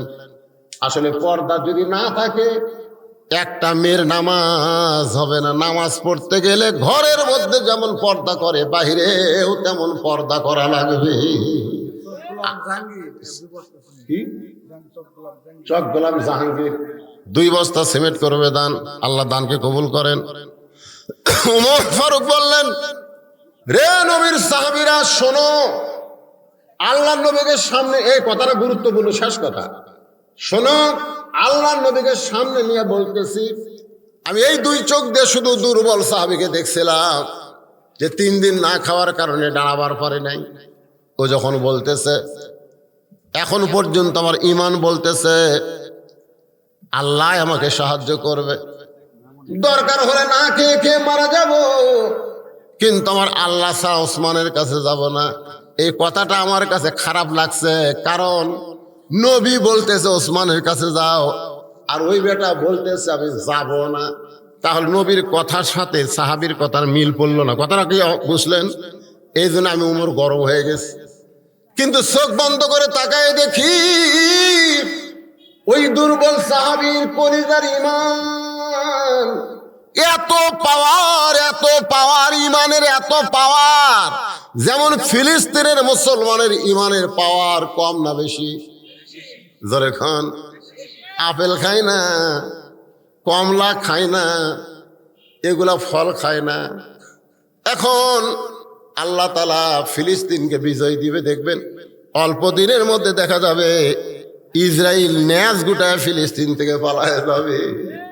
আপনারা আজকের খবর দেখছেন, আমেরিকা পর্যন্ত আশ্চর্য হয়ে গেছে এই হামাসেরা কোন দিক দিয়ে এসে ফট করে গুলি করে, মানে কোন দিক দিয়ে যে ঢোকে ওরা বুঝবারই পারে না। আল্লাহর মার দুনের বার ওরে কেরামত, জোরে কর ঠিক। মার খাবো রে, তবে মুসলমানের রক্ত যাবে। আতোয়ার হোসেন বাপ্পার দোয়ার জন্য 1000 টাকা দান করেছে আল্লাহ। আতোয়ারের দানকে আল্লাহ আপনি কবুল করেন। হাকিম 2 বস্তা সিমেন্ট দান করেছে আল্লাহ, হাকিমের দানকে আল্লাহ কবুল করেন। জিয়া 500 টাকা দান করেছে আল্লাহ, জিয়ার দানকে কবুল করেন। মামুন 1000 টাকা দান করেছে আল্লাহ, মামুনের দানকে আল্লাহ আপনি কবুল করেন। আল্লাহুম্মা আমিন। ওমর ফারুক বললেন, ওই দুর্বল সাহাবীর ঈমানটা এত পাওয়ারফুল, এত আলো, যদি আসমানে লটকানো হয়, আমি উমর বলতেছি সূর্যের আলোর চাইতে ওই দুর্বল সাহাবীর ঈমানের আলো অনেক বেশি হবে। মুনাজাতের আগ দিয়ে আমার সঙ্গে যারা পারেন তারা গুনগুন করে গাবেন, আর যারা পারেন না তারা চুপ করে শুনবেন।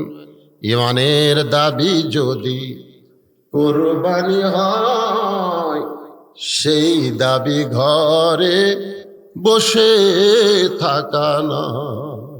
জিনিসপত্র দাম কমবে ঘরত বসে থাকলে। আমি এক কসাইকে বললাম, কে ভাই 500 টাকার গোস্ত 550 গেল, সেই 550 গোস্ত 600 গেল, 600 গোস্ত 650 হলো, খালি সমানে দাম বাড়তেছে, কারণ কি? বলে হুজুর কারণ হলো একটাই, জনগণ কথা কয় না। জনগণ কি কয় না? খালি যদি 10 জন জনগণ বলতো এই গোস্তর দাম বাড়লো করে, গোস্তর দাম বাড়লো কে, এই করে যদি আমাকে কষায় দাও খালি হাতত লেয়, আমরা জোর হাত করে বলবো যা আসলো তাই। জোরে কোন কথা ঠিক না, কিন্তু জনগণ কথা কয় না। ঈমানের দাবি যদি কুরবানি হয়, সেই দাবি ঘরে বসে থাকা নয়। ঈমানের দাবি হলো কিছু বিনিময়, সবাই বলেন ঈমানের দাবি হলো কিছু বিনিময়, সেই বিনিময় যদি কলিজার ঘাম হয়, যেরকম ফিলিস্তিনের কলিজার ঘাম মানে বোঝেন, কলিজার রক্ত, সেই বিনিময় যদি কলিজার ঘাম হয়, সেই ঘাম দিতে যেন তৈরি থাকি। ওগো দয়াময় আমার আল্লাহ দয়াময়। ঈমানের দাবি হলো অগ্নিশিখা, বাতিলের বিরুদ্ধে জ্বলতে শিখা। বাতিলের বিরুদ্ধে কি করা? ঈমানের দাবি হলো অগ্নিশিখা, বাতিলের বিরুদ্ধে জ্বলতে শেখা, সে আগুনে জ্বলে জ্বলে, সে আগুনে জ্বলে জ্বলে দিব ইমানের পরিচয়। ইমানের দাবি ঘরে বসে থাকা নয়। বসে থাকে বাংলাদেশ স্বাধীন হয়নি ভাই, বসে থেকে বাংলাদেশ স্বাধীন হয়নি। বঙ্গবন্ধু বলেছিল যার যা আছে তাই নিয়ে মাঠে ময়দানে আসে। জি, মাহফুজ একজন মা আমার বিজিপুর থেকে 5 বস্তা সিমেন্ট আল্লাহর ঘরে দান করেছে। আল্লাহ তার দানকে কবুল করুক। সকলে বলে আল্লাহুম্মা আমিন। হ্যাঁ, মেয়েরা দিচ্ছে তো, আবার দিবে কি, অনেক দিচ্ছে আলহামদুলিল্লাহ। এখন রাত 12টা পার হয়ে গেছে। ইস্তেগফার পড়ে আস্তাগফিরুল্লাহ রব্বি মিন কুল্লি জামবি ওয়া তুবু ইলাই, আস্তাগফিরুল্লাহ রব্বি মিন কুল্লি জামবি ওয়া তুবু। দুনিয়ার যত বড় বড় কাম প্রকাশ্যে দানে হয়নি, যত বড় বড় কাজ হয়েছে গোপন দানে। ধরে কোন কথা ঠিক কিনা? আপনারা বুঝবারই পারবেন না। এমন একজন লোক আছে যে আপনাকে মসজিদের অজুখানায় একলাই বানায় দিবে। নাই? নাই? আতিকুল 500 টাকা দান করবে, আল্লাহ কবুল করে। আপনাকে একটা মসজিদের খবর দেই, নাম হলো বগুড়া মাঠডালি। নাম শুনছেন? এই মাঠডালির নাম শুনছেন? ওরই পাশে একটা চাটাইয়ের মসজিদ ছিল। তো ঢাকা থেকে একজন ব্যবসায়ী গেছিল দিনাজপুর একটা ব্যবসা উদ্বোধন করার জন্য। তো আসার সময় খুব পরেশগার নামাজ দিল। তো মাঠডালির ওখানে ওনার আসরের নামাজের টাইম হয়েছে। তো এখন লোকজনকে বলছে, ভাই এখানে নামাজ পড়া মসজিদ আছে? তো বলে ওই ওখানে একটা আছে। যাই দেখে চাটাইয়ের মসজিদ। কিসের মসজিদ? চাটাইয়ের। ওনারা বলে অজু করা লাগবে। অজু করবার গিয়ে দেখে যে টিউবওয়েল আর নিচে শ্যাওলা ধরেছে, শ্যাওলা। তোমার ড্রাইভারকে বলছে তুই একটু ঝোঁকা আর আমি অজু করি। তো ওই ঝোঁকাবার কাছে কিন্তু পানি ওঠে না। ধরে কোন কি ওঠে না? পানি ওঠে না। পানি দিয়া তারপর পানি তুলিছে, পানি খালি রক্তের মতো লাল, ওই আয়রন। তো যাই হোক, পানি পরিষ্কার করে বার করে যেই অজু করিছে করে জাবাল লিতে যে শ্যাওলা, ওই শ্যাওলার ওপর স্লিপ কাটছে, পড়াই ধনী লোকটা পড়িছে, পড়ে মাথা লাগিয়েছে। ওই লাগার পরে ওই চাটার ঘরের যে নামাজ পড়ছে, নামাজ পড়ে কমিটির লোক ডাকছে, কে ভাই এই মসজিদ কে বানাতে রে? তো ওরা তো সব আছে। উনি আবার প্যারাডো গাড়ির থেকে নামিয়েছে, প্যারাডো 3-4 কোটি টাকা দাম। ঠিক আছে, আমরা এই মসজিদ টাকা তোকে কেউ দেয় না, এখন আল্লাহর ঘর এরকম। ঠিক আছে, ঠিক আছে, তোমাকে এলাকার ইঞ্জিনিয়ারকে মসজিদের একটা ম্যাপ করে আমার কাছে পাঠাইয়া দাও। মসজিদের ম্যাপ করে পাঠা দিছে। প্রায় 6 থেকে 7 কোটি টাকা খরচ করে ওখানে 6 মাসের মধ্যে মসজিদ হয়ে গেল। ওই পিছলা পড়াতে একটা মসজিদ হয়ে গেল। এটি ওযু করবার দেয়, তাই একবার পিছলা পড়বি ভাই, ওর যদি টাকা থাকে ওই একলাই ওযু করে বানিয়ে দিবি। ধরে কোন কথা ঠিক কি? আপনারা কি মনে করতেছেন মসজিদের কাম কোনোদিন বাকি থাকে? তারপরে ছেলেরা বড় কষ্ট করে মাহফিল করে একটা দানের আদায়ের একটা অজুহাত সৃষ্টি করলো। ইনশাল্লাহ ইনশাল্লাহ মসজিদ হবে। কি ভাই, হবে না? ওজুখানা হবে না? হবে না ভাই? মাশাআল্লাহ। কেবা তোমরা কি কও, হবে না? হবে ইনশাআল্লাহ। আস্তাগফিরুল্লাহ আস্তাগফিরুল্লাহ। আল্লাহুম্মা আমিন। আল্লাহুম্মা আনতাস সালাম ওয়া মিনকাস সালাম তাবারাকতা ইয়া যাল জালালি ওয়াল ইকরাম। আয় আল্লাহ তাআলা, ভরা মজলিস নিয়ে, নামাজকে সামনে নিয়ে, মসজিদকে সামনে নিয়ে দীর্ঘ সময় ধরে আলোচনা করলাম।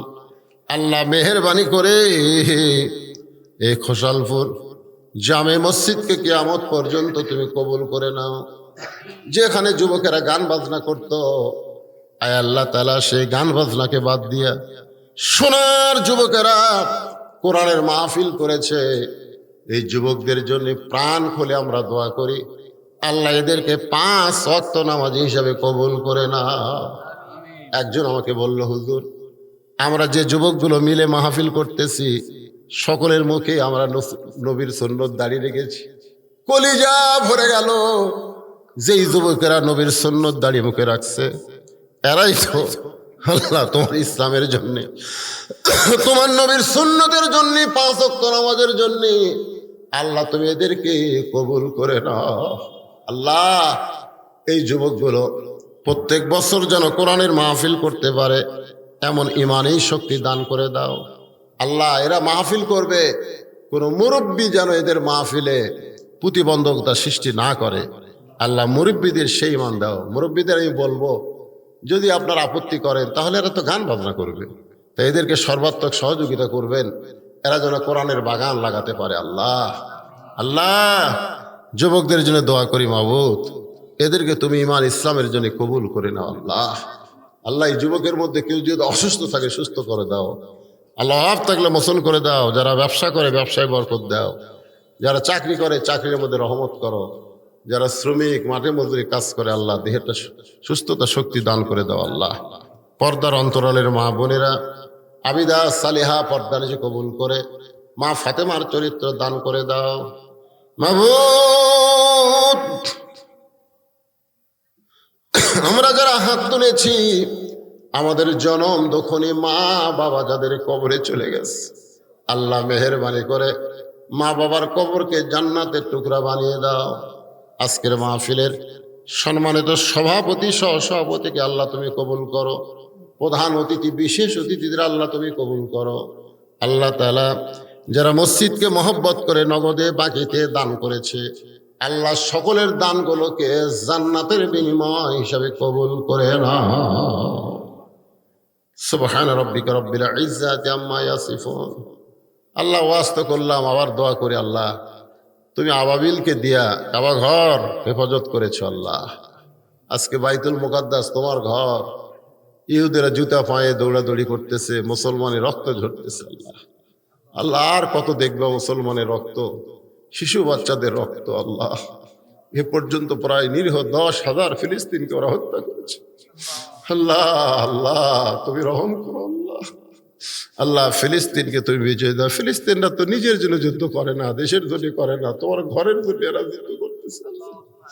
আল্লাহ আল্লাহ যারা চলে গেছে তাদেরকে শহীদি মর্যাদা দান করো। আল্লাহ আল্লাহ যারা আহত অবস্থায় আছে আল্লাহ সুস্থতা দিয়ে দাও। আল্লাহ গোটা বিশ্বের মুসলমানকে ফিলিস্তিনের পক্ষে আল্লাহ দোয়া করার মতন অন্তত ইমানি শক্তি দিয়ে দাও। আল্লাহ আর বাংলাদেশের প্রতি খাস রহমত করো।